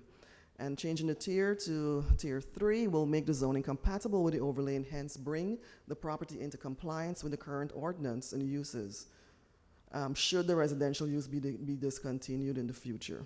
So should the BOC approve the tier change request, staff recommends including the following updated conditions which addressed concerns that were raised by the Planning Commission. And for the recommended conditions, I'm going to go ahead and read it into the record. Should the petition be approved by the Board of Commissioners, it should be approved for an OTC or overlay tier change to the Salem Overlay Tier 3. Conditional, subject to the owner's agreement to the following enumerated conditions. Where these conditions conflict with the stipulations and offerings contained in the letter of intent, these conditions shall supersede unless specifically stipulated by the Board of Commissioners. So A, to the owner's agreement to abide by the following development standards. 1, the following uses shall not be permitted on the subject property. A, convenience stores with or without gas pumps. B, gas stations. C, vape shops, adult novelty stores, pawn shops, massage parlors, tattoo parlors, automobile sales and service, automobile repair, oil change, emission facilities, and car washes. And number 2, compliance with Division 460, which is the Salem overlay of the Newton County zoning ordinance. So this is an aerial. So we're just looking at, this is the Wicker shop down here. So this is literally the parcel next door. And again, we have the zoning here. The tier is currently residential, and they're requesting to go to the Tier 3, which the parcel adjacent to it now is. Development node is the flume. So this is a picture of the home that is there. It is currently occupied. My understanding is that the same family has been living there for several years now. And if there are any questions for staff, if not, the applicant is here, Mr. Vice Chair. Any questions for staff? This time we'll open up our hearing. For those that want to speak in favor of OTC 24-0004, you have 10 minutes to do so. State your name and record for that. Name and address for the record, please. Okay, thank you, Vice Chair. Commissioners, Mark Walton, Patrick and Associates, 928 Black Lawn Road, Conyers, Georgia. Here to assist Mr. John Nix. I'm going to try to keep this one really short and sweet rather than reinvent the wheel there. Up on the screen, this is the next little parcel that we're looking at. It's fronting on existing Salem Road, and Salem is going to swoop right behind it. There is a house, as Director Applewhite said. It's been occupied. It's my understanding if the house becomes vacant and then somebody tries to move back in after a while, that they could not move back in because it's commercially zoned property. So we're just trying to basically do some housekeeping here. The same family owns this next parcel over, which will be the next case we discuss, and it would fit nicely with that one. That's the survey of the property, and then that's the estate tract of the family. We have, on this particular list of the non-permitted uses, we have removed the convenience store and the gas station. We would like to have the ability to have those. That's our request. That's not staff's recommendation. We do have to be mindful there is the cemetery that's one parcel away from our next parcel, and we have certain distance requirements that we would have to meet if it was a convenience store. I'll reserve my time and answer any questions that y'all have.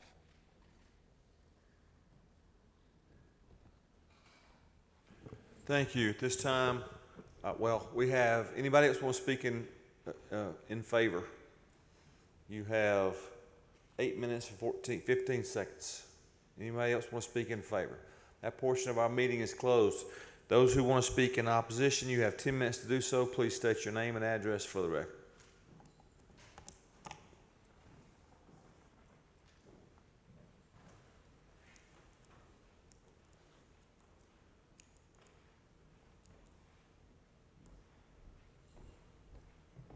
Marie Million again, Neely Manor.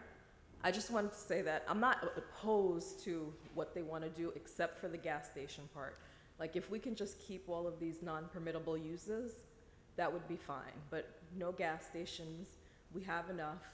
So let's just keep it to this list, that we already have. We don't want to add. And I think on this list, we should also include liquor stores. Like we shouldn't have any liquor stores on that property either. So that's the only thing I wanted to add. Thank you. Thank you. Anyone want to speak in opposition? You have 9 minutes, 28 seconds to do so. Maya Fairview Estates, District 3. Again, I am opposed because now he's really showing us that we really can't trust what they're wanting to put in these commercial properties. Our understanding that it's just a zoning change, but that zoning change allows for other changes that we don't want in our district or around our district. And then I need for you all to also keep in mind that we're talking about small parcels, but when you add it up, it's over 10 acres. Thank you. Thank you. Anyone else want to speak in opposition? Please state your name and address for the record, please. Hi, my name is Tracy. I live in Oak Hill. And y'all still never said what's going to be there, what's going to be in these zoning, because when y'all put stuff there, our taxes go up. Yes, they do. So we trying to figure out what y'all putting for our children. That's what we trying to figure out. We don't need no more liquor stores. We don't need no more vape shop. We don't need none of that. Find something for our children to do. They don't have nothing to do. Going to Denny Dog Park, we have to take them, and then that skating thing out there, that's not for us. They do football, they do basketball. Find something for our children to do other than a liquor store and a vape shop and a gun shop. Find something for them to do. Thank you. Anybody else want to speak in opposition?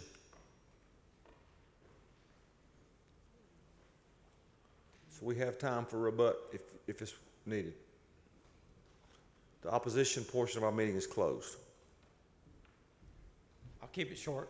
I do understand what the citizens are saying, but We're not trying to do a bait or switch here. The previous one, we were fine with not having the gas stations or the convenience stores. This, when combined with the other parcel, will be a little over 4 acres. It will not be the 10 acres. And we would just like that flexibility to have the convenience store. We're not trying to do any bait and switch there. And other than that, we just appreciate your support. Thank you. Ms.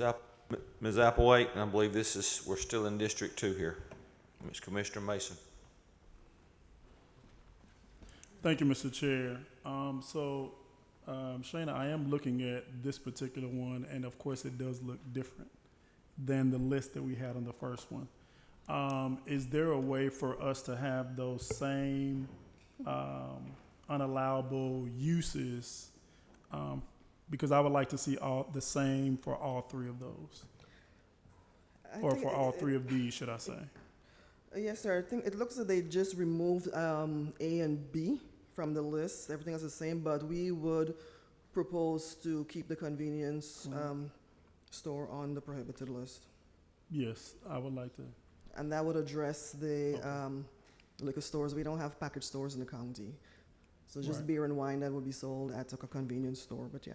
Correct. So that would take just to care of that one. reiterate what you just said, because maybe residents don't know that, we don't have an ordinance in place that allows package stores or liquor stores.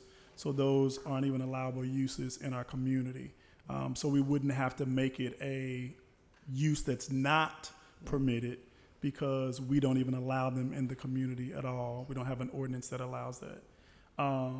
And so you just need to make a motion to state. To put those back in. Correct, okay. So I'd like to make a motion to approve OTC 24-0004 with the same following uses that should not be permitted as we saw in the first one. So with staff's recommendations? Staff's recommendations, correct. Okay. Okay, we have a motion. Do we have a second? I'll second. Any discussion? Commissioner Sanders. I'll make this quick. Just a quick question. I know we mentioned that we don't have liquor stores in, ordinance for liquor stores. So if another board happens to come and change that ordinance to have liquor stores, would they be able to do that, to switch it over and change it to something else if that ordinance comes in place? If it becomes a use at the time, yes, it would apply to county-wide. So my question to Commissioner Mason, would you mind if we add liquor stores on there just in case? At this time, there's no reason to add it. So any board can change any ordinance. So if there's not an ordinance, there's no need to put a disallowable use. If we had an ordinance in place that said that we allowed package stores or liquor stores, then I think it would be appropriate to say that we're not going to allow it. But if we don't currently have an ordinance, now any previous board can come, or a future board can come in and say, hey, things are changing. Yes, this is what we want to allow. But if this particular board says that we're not going to put an ordinance in place, I don't think there's a reason to put that in place if we don't even have an ordinance that allows it. So that doesn't really make sense to do that. So thank you. All in favor? Oh, I'm sorry. Commissioner Cowan. Thank you. If I'm not mistaken, this is Franklin Gray's old store, is that correct? Not yet? It's the house, but the store is next door to it. Okay. All right, I'm fine. I know which one it is. Anybody else? All in favor? All opposed? That's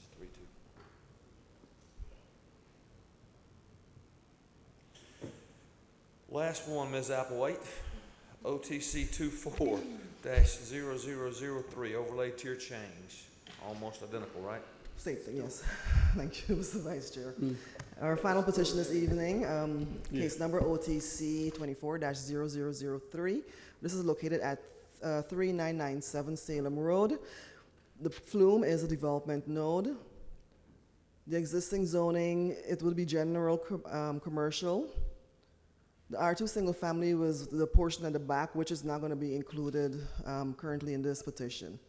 The existing overlay is the Salem Tier 1. They're proposing to go to the Tier 3. And again, the parcel size for this one here, the original parcel was 7.28 acres, but they're only requesting to do the 3.568 acres as stated in your packets. And we'll do the aerial in a second. So I just want to make a note of that for the record. They're only requesting to do the acres that they currently own, and the rest I think went to GDOT. So it's a 3.568 acres. It is in the South River, District 2. The owner is Ms. Franklin Gray. Petitioner is John Nix and is represented by Mark Walton today. And again, the applicant would like to switch the tier, request to change the tier over to Tier 3 to allow for the appropriate commercial uses. Just a brief history on 7/23, the Planning Commission recommended denial by a vote of 2-1, and of course they expressed similar concerns for this property of the types of commercial uses that could go there. This property is also in the live-work corridor character area, which allows for the commercial zoning, the commercial flume as well as the commercial zoning. And just the conclusions to the findings, again, also zoned this way since the 1970s.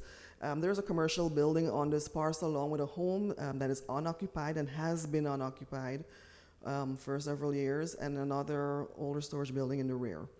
And again, in 2023, the Salem overlay was incorporated into the ordinance. The residential tier was assigned to the property. As a result, the overlay tier for the existing non-residential uses on the property became legal non-conforming. In 2023, GDOT acquired a portion of the property for the road widening project for the Salem Road.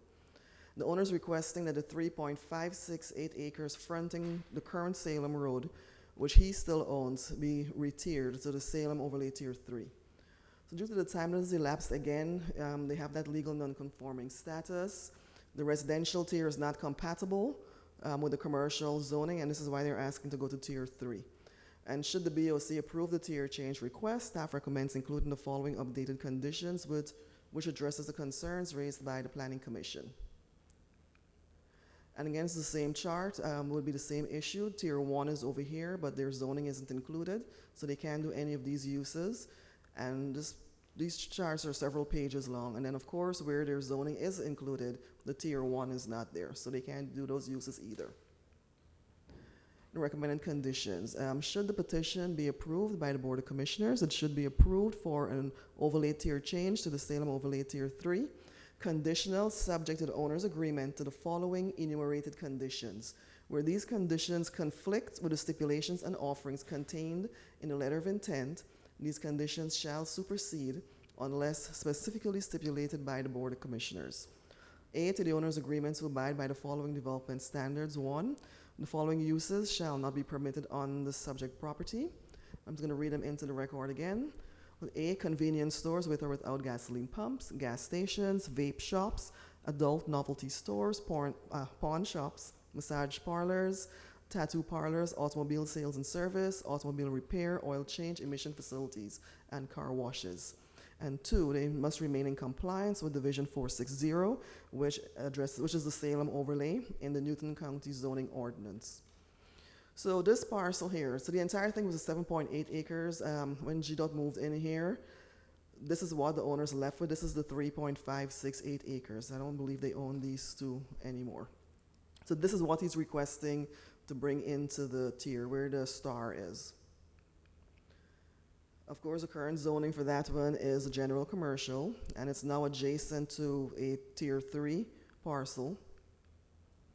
This is the current tier here. So these two have now been re-tiered to Tier 3, so it would make it contiguous to if this one were included as well. The development node is the flume. This is in District 2, South River watershed. So this is what is currently there, the building in front. And there is like an abandoned home. I think this the roof, you can see the roof here. And then there's like another abandoned structure behind this store. This is the cemetery that the board was inquiring about earlier. So it is actually adjacent to this parcel, and then the Salem campground is across, it's opposite across the road.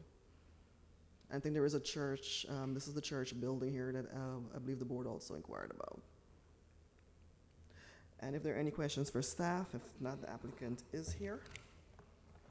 Staff questions? Thank you, Ms. Applewhite. At this time, we're moving to our hearing. We'll entertain those that are in favor of this overlay tier change. First, you have a time limit of 10 minutes. Please state your name and address for the record. Good evening again. Mark Walton, Patrick & Associates, 928 Black Lawn Road, Conyers, Georgia. Thank you all for your time. I'm going to keep it really brief. This is the next parcel to the north, and it is that parcel in pink. We just re-tiered that one right there, and it is, as Director Applewhite said, it's just 3.5 acres, plus or minus. It does not include the back that we're trying to do. There is another little strip that's not part of this, that's between the cemetery and us. There's the survey of the parcel with the 3.5 whatever acres. And again, we went through staff's list and we cut out their A and B, and we are asking for the flexibility to have a convenience store or a gas station. This property has had a convenience store. It hasn't been used for that for a while, but it's had that for decades. I'll reserve the rest of my time, and I'm here to answer any questions. Thank you. Anyone else want to speak in favor?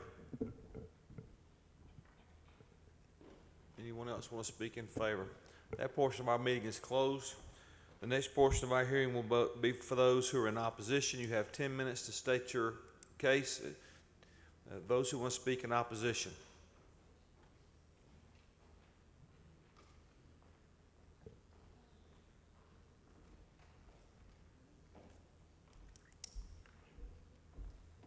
It is I again, Maya, Fairview Estates, District 3. I am opposing this, even though I know you all will approve. What I am asking is that you include convenience stores with and without pumps, as well as gas stations. Thank you. Thank you. Anyone else want to oppose? That portion of our meeting is closed as well. Ms. Applewhite, I believe this is you once again, Commissioner Mason. All right, we finally got it. So I move that we actually approve OTC 24-0003 with staff conditions of there being no convenience stores, no gas stations with or without pumps. We want to make sure that those first two are in alignment with this one as well. Thank you, Mr. Vice Chair. We have a motion. Do we have a second? I'll second. Motion and a second. Any discussion? Commissioner Cowan.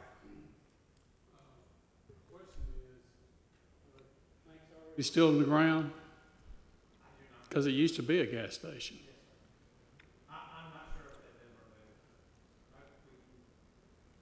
We'll make the inquiry. I mean, I've known, that store's been there for 70 years at least.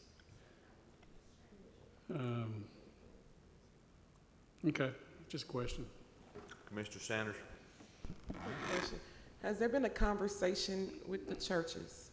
Because there's one directly across the street, as I mentioned, and one next door. Has there been any conversation with the churches on the discussion on what may or may not be there? Not that I'm aware of at this time. I don't know if the applicant met with them as yet. Thank you. Thank you, Commissioner Sanders. Any other questions? Any other comments? All in favor? All right, tell me what the motion is. To approve the tier change subject to the staff conditions. The the staff conditions or with the additional conditions of no convenience store? That's included in the staff condition. All in favor? I ain't too sure about that. All opposed? It fails 3 to 2, 2 to 3, however you want to say it.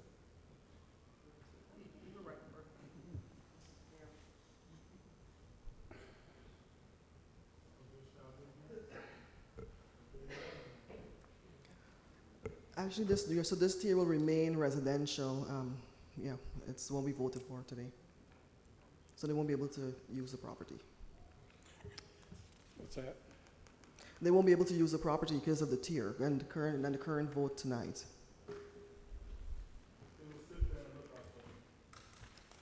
Because they can't get a business license. Yeah. My question is, can we have another motion to allow a convenience store there? That's what they want, isn't it? Isn't that, Mark, what y'all want? Yes, That's what.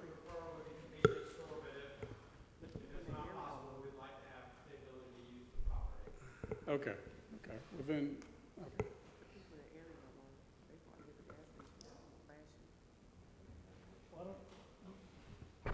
You can, during the same meeting, revisit a motion, so why don't, Mr. Mason, why don't you make the motion again? And just like you did before, we'll vote again, see what happens. Thank you, Mr. Vice Chair. So I'd like to make the motion to approve OTC 24-0003 with staff recommendations that disallows convenience stores, gas stations with or without pumps.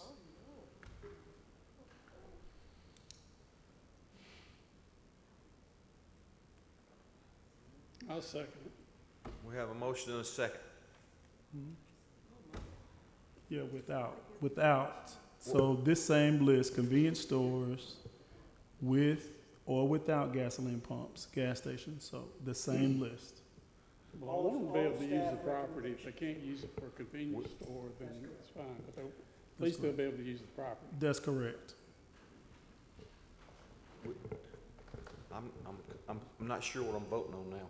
So as I understand the motion, it is to approve the tier change. Correct. Subject to the staff recommendations. Correct. The staff recommendations prohibit use of the property as a convenience store with or without gas pumps, gas stations, vape shops, adult and alcohol pawn shops, massage parlors, tattoo parlors, automobile sales, automobile repair and car wash. That's correct. Those would be prohibited uses. Okay. Meaning you cannot use them. Okay. I'll second that. We have a motion and a second. Any discussion? Commissioner Henderson. Thank you, Mr. Vice Chair. I thought we had to put it back on the agenda. It had to be a motion to place it on the agenda another number because it failed and there was no, the attorney, if I may please, Attorney Patrick, when he came back and said, he said, well, I'm not gonna let it fail. I'm gonna say, we're gonna have to do this. I think the proper way they should have been placed back on the agenda. Within the same meeting, before you take up the next item, you can revisit a motion. How many times have we did that here from this? I don't know that we've ever done it before. I don't know Okay. if it's ever happened that. So, Okay. could you send the paperwork on that, if you would be so kind? Any other comment? Oh, Commissioner Sanders. Can you definitely send me the parliamentary procedure on that? Because that doesn't sound like parliamentary procedure, how we just did that. Thank you. Any other comments? All in favor? All opposed? Passes 3 to 2.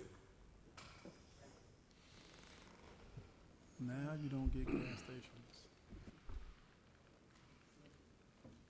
Yeah. Thank you, Mr. Vice Chair. That was our last petition for the evening. Thank you, Mr. Boyd. The zoning portion of our meeting is now closed, and we'll move to citizen comments. Citizen comments. You have 3 minutes. State your name and address, please. My name is Maya Allen Neely, Fairview Estates, District 3.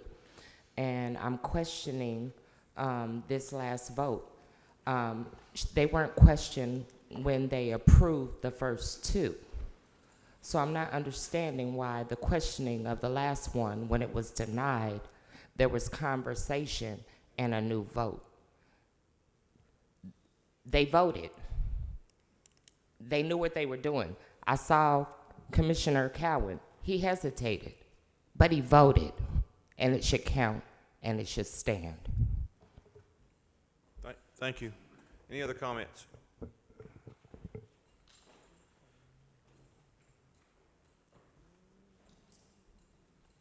Y'all know what? I'm gonna tell you just like this. I'm gonna tell you. Please state your name and My name address is for Tracy record. Belcher. I stay right down the street from Marcellus. That's where I live at, Oak Hill. Y'all sitting up here thinking this a game. This is not a game. This is our life y'all playing with. Y'all sitting up here raising taxes, voting on stuff that ain't got nothing to do with us. You're doing it just because you could do it. Like I told you, Mason. Address God me. gonna get you. Address me. And just like I told you, and the emails me and you had, God gonna get you too. You better believe it. Don't think it's not one. Where you sitting at? Where you sitting right there? Don't do it. Because every last one of y'all sitting up here need to be investigated. Because if Marcello's had to be investigated, y'all need to be investigated too. I'm going to keep it real up here with you. You ain't doing nothing. You ain't doing nothing for our children. You ain't doing nothing but raising taxes. You're trying to put liquor stores. You're trying to put convenience stores. But what? We got 1,000 convenience stores on Salem Road. We barely can get on Salem Road. So why would you do it? Why? You did. They voted. And y'all had another vote, like she said. Don't do that, Mason. Talk to me. I'm talking to you too. I'm talking to you too. Enough is enough. And then trying to build houses sell the houses on Salem Road before you try to put some apartments there. Sell those. Get these veterans off the street. Land on the bridges. Put them in them houses what you trying to tear down and put convenience stores. That's what you do. Because I'd be glad to vote. But I guarantee you, I'm going to email the governor. All y'all need to be investigated up here. Because if Marcella stuck his hand in it, y'all did too. Thank you.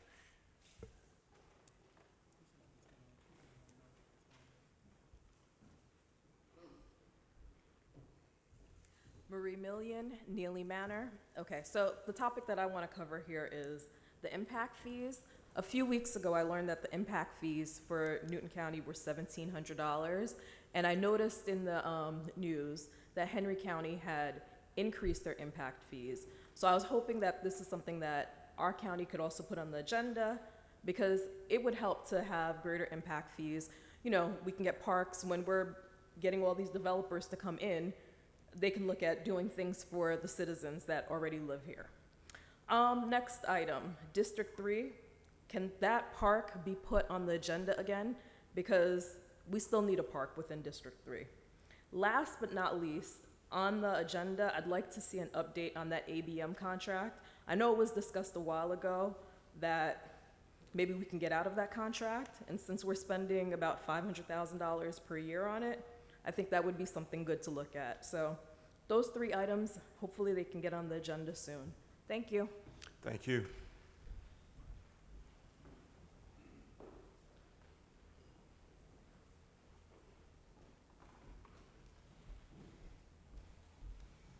Hello again, board. My name is Tercia Hodge. I'm a Newton County resident for the last 15 years. I'm also the board secretary for Silver Ridge Farms. I'm here to ask about the moratorium.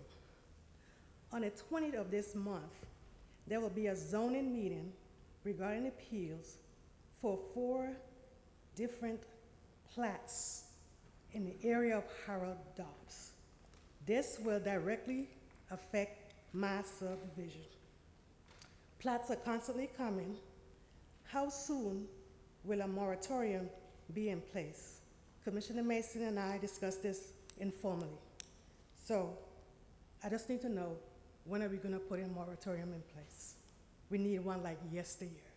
As you guys know, construction is ongoing on Harold Dobbs, and it's a nightmare, and more homes are coming there. So when will a moratorium be in place? Thank you. Thank you. Any other comments?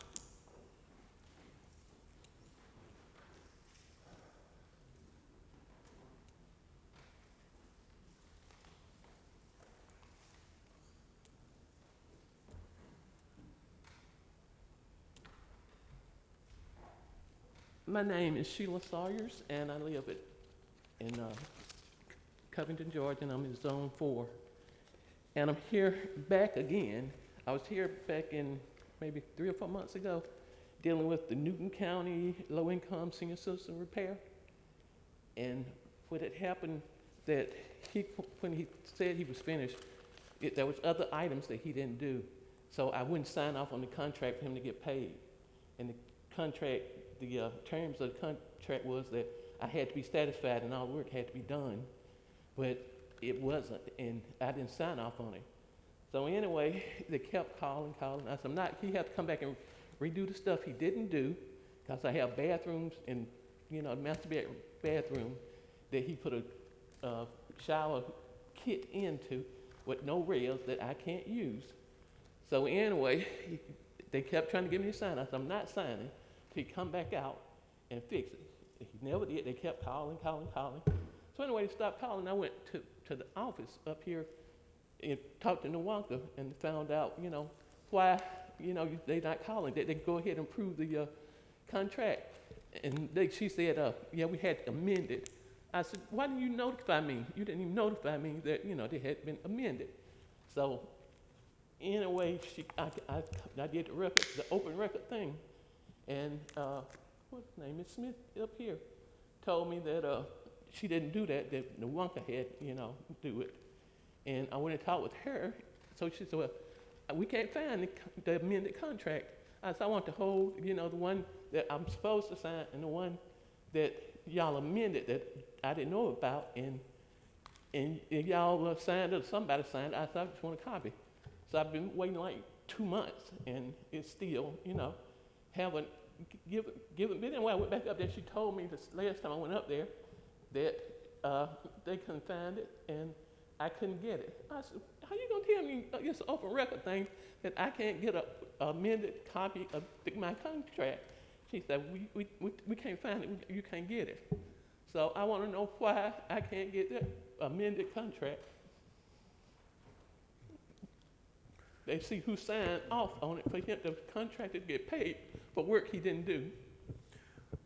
We can't answer questions right now, but if you'll leave your name and number with Mr. Brown over here, he will get that to Mr. Cooper, and we'll look into that for you. How about that? Okay. After the meeting, just come see Mr. Brown. Okay, thank you. Thank you, ma'am. Anybody else? All right. Commissioner Mason. Thank you, Mr. Vice Chair. Just to bring additional clarity to what we just did, it was stated by a resident that we are allowing convenience stores, we are allowing gas stations. And so I just wanted to bring clarity that what we just approved disallows, meaning that it does not allow convenience stores. It doesn't, with gas pumps, it does not allow gas stations. It does not allow vape shops, adult novelty stores, which normally when you have a ministry or a church nearby, they don't want any type of adult novelty shops.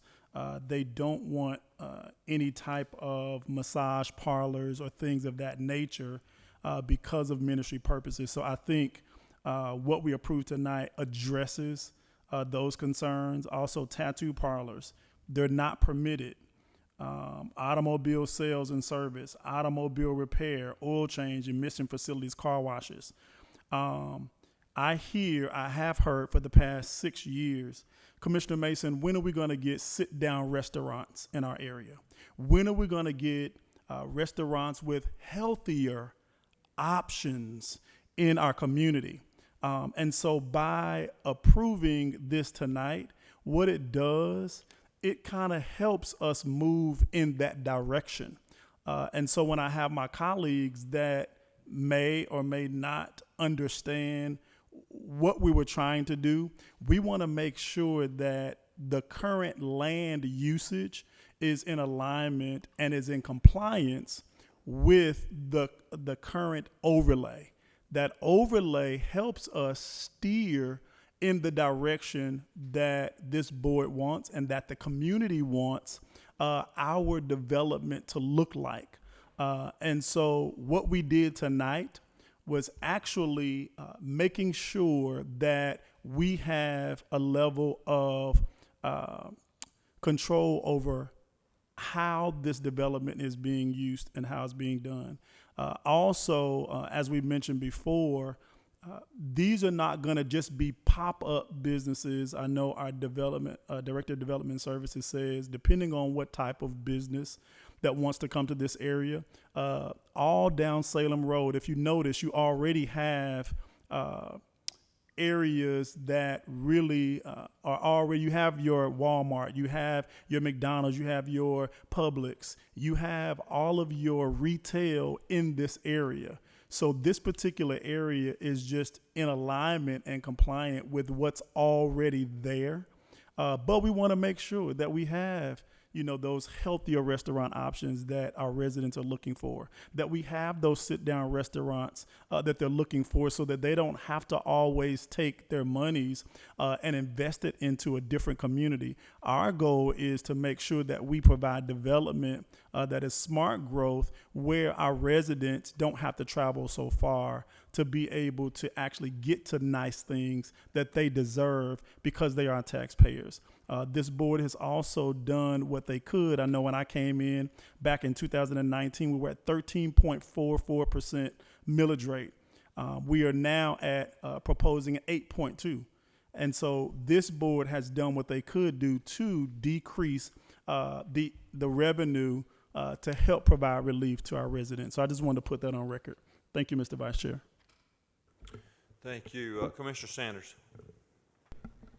Thank you, Mr. Vice Chair. I just want to speak on the statement that the young lady made earlier in regards to crime is everywhere. And that is true. Crime is everywhere. But we can't just say crime is everywhere without assisting with putting a plan together. And that is true. We cannot stop all crime.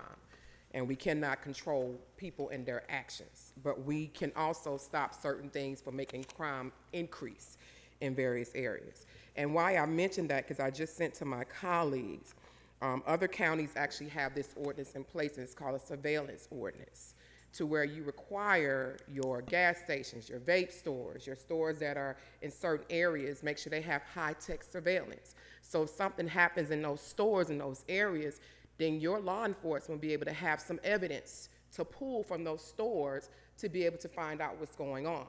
The incidents that just happened in the two districts recently that you saw in the paper, those stores had no surveillance tapes. So guess what? Your law enforcement couldn't pull to find out who the perpetrators were because there was no surveillance there.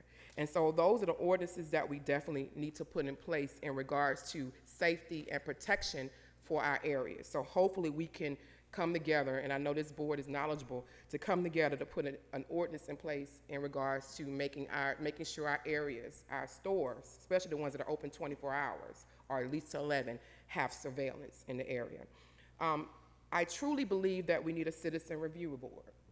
And the reason why, because there's going to be various things that citizens don't want to see that we may have to also speak with them in regards to that. By having a citizen review board, as I mentioned before, other counties actually have in place, we can hear directly from the residents. Just for instance, like I just stated, have we spoke to the churches? Have there been a conversation with them on what they want to see in that area to where they can be a happy medium? You hear me say that all the time, a happy medium for the developer or the property owner and those that actually live there. Because 9 times out of 10, the person that owns the business does not live in the area. So it's always a must to have a conversation with those residents that live in the area so they get a better understanding of what the people in the area want. The reason why there's such a fight against convenience stores and also your gas stations, because just a year ago, there was a group of people fighting for just 2 blocks from where we probably might put a convenience store, but it was not put in place. The convenience store was not put in place.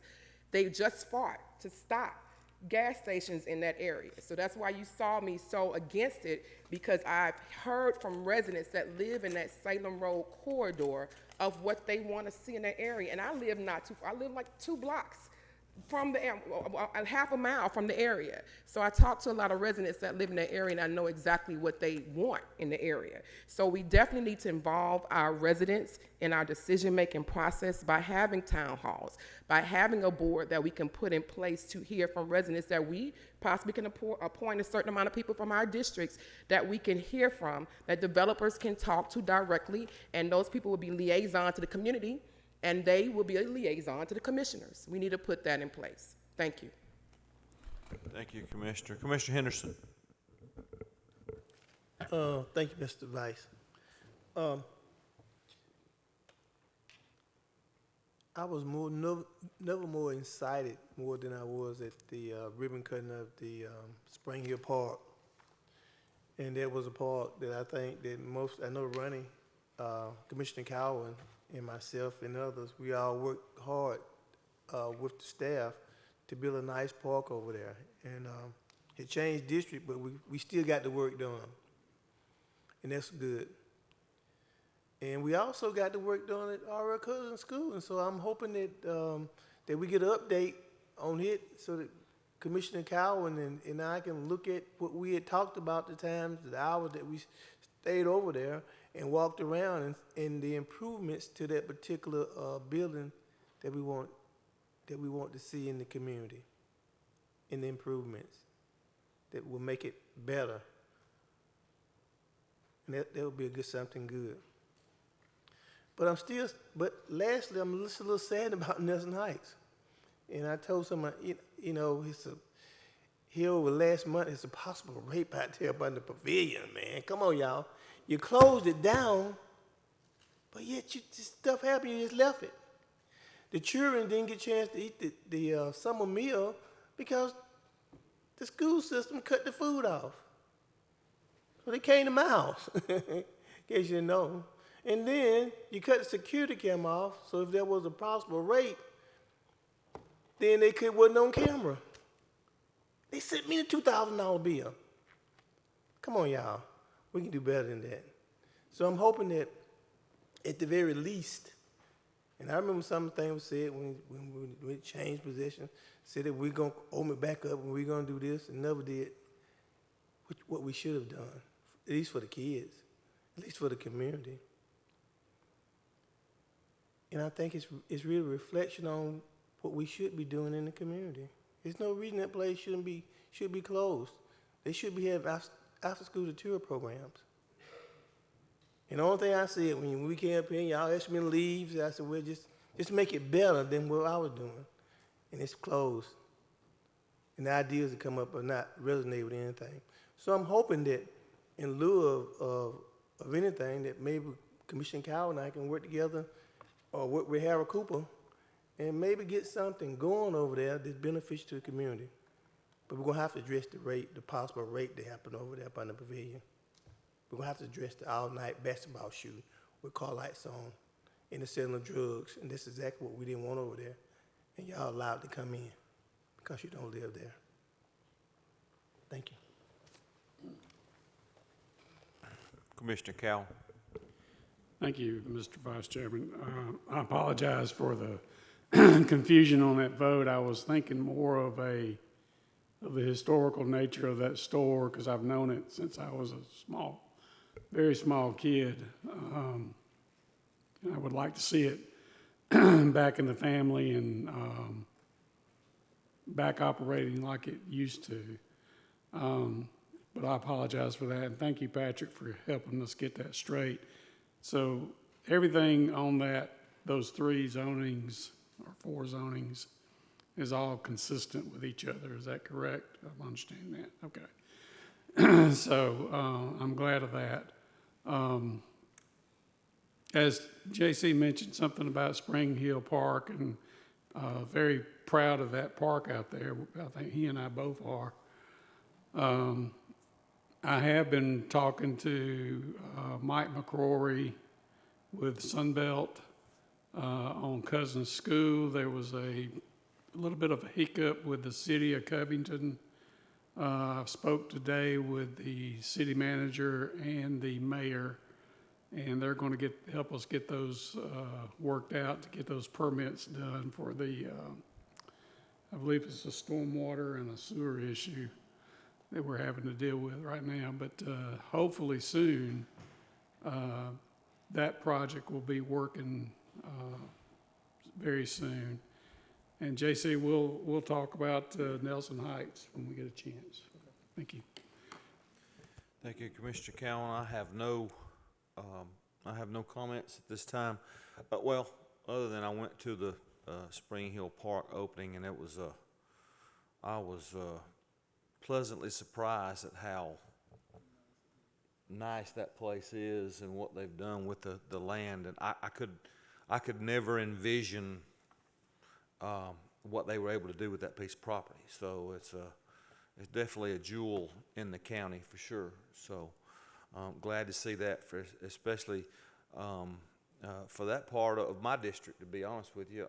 I'm right down the road, and I've already had some people from my district call and thank the board for that. With that, I don't think we have a need for an executive session. I'll entertain a motion to adjourn. Second. I have a motion and a second. Any discussion? All in favor? We stand adjourned with any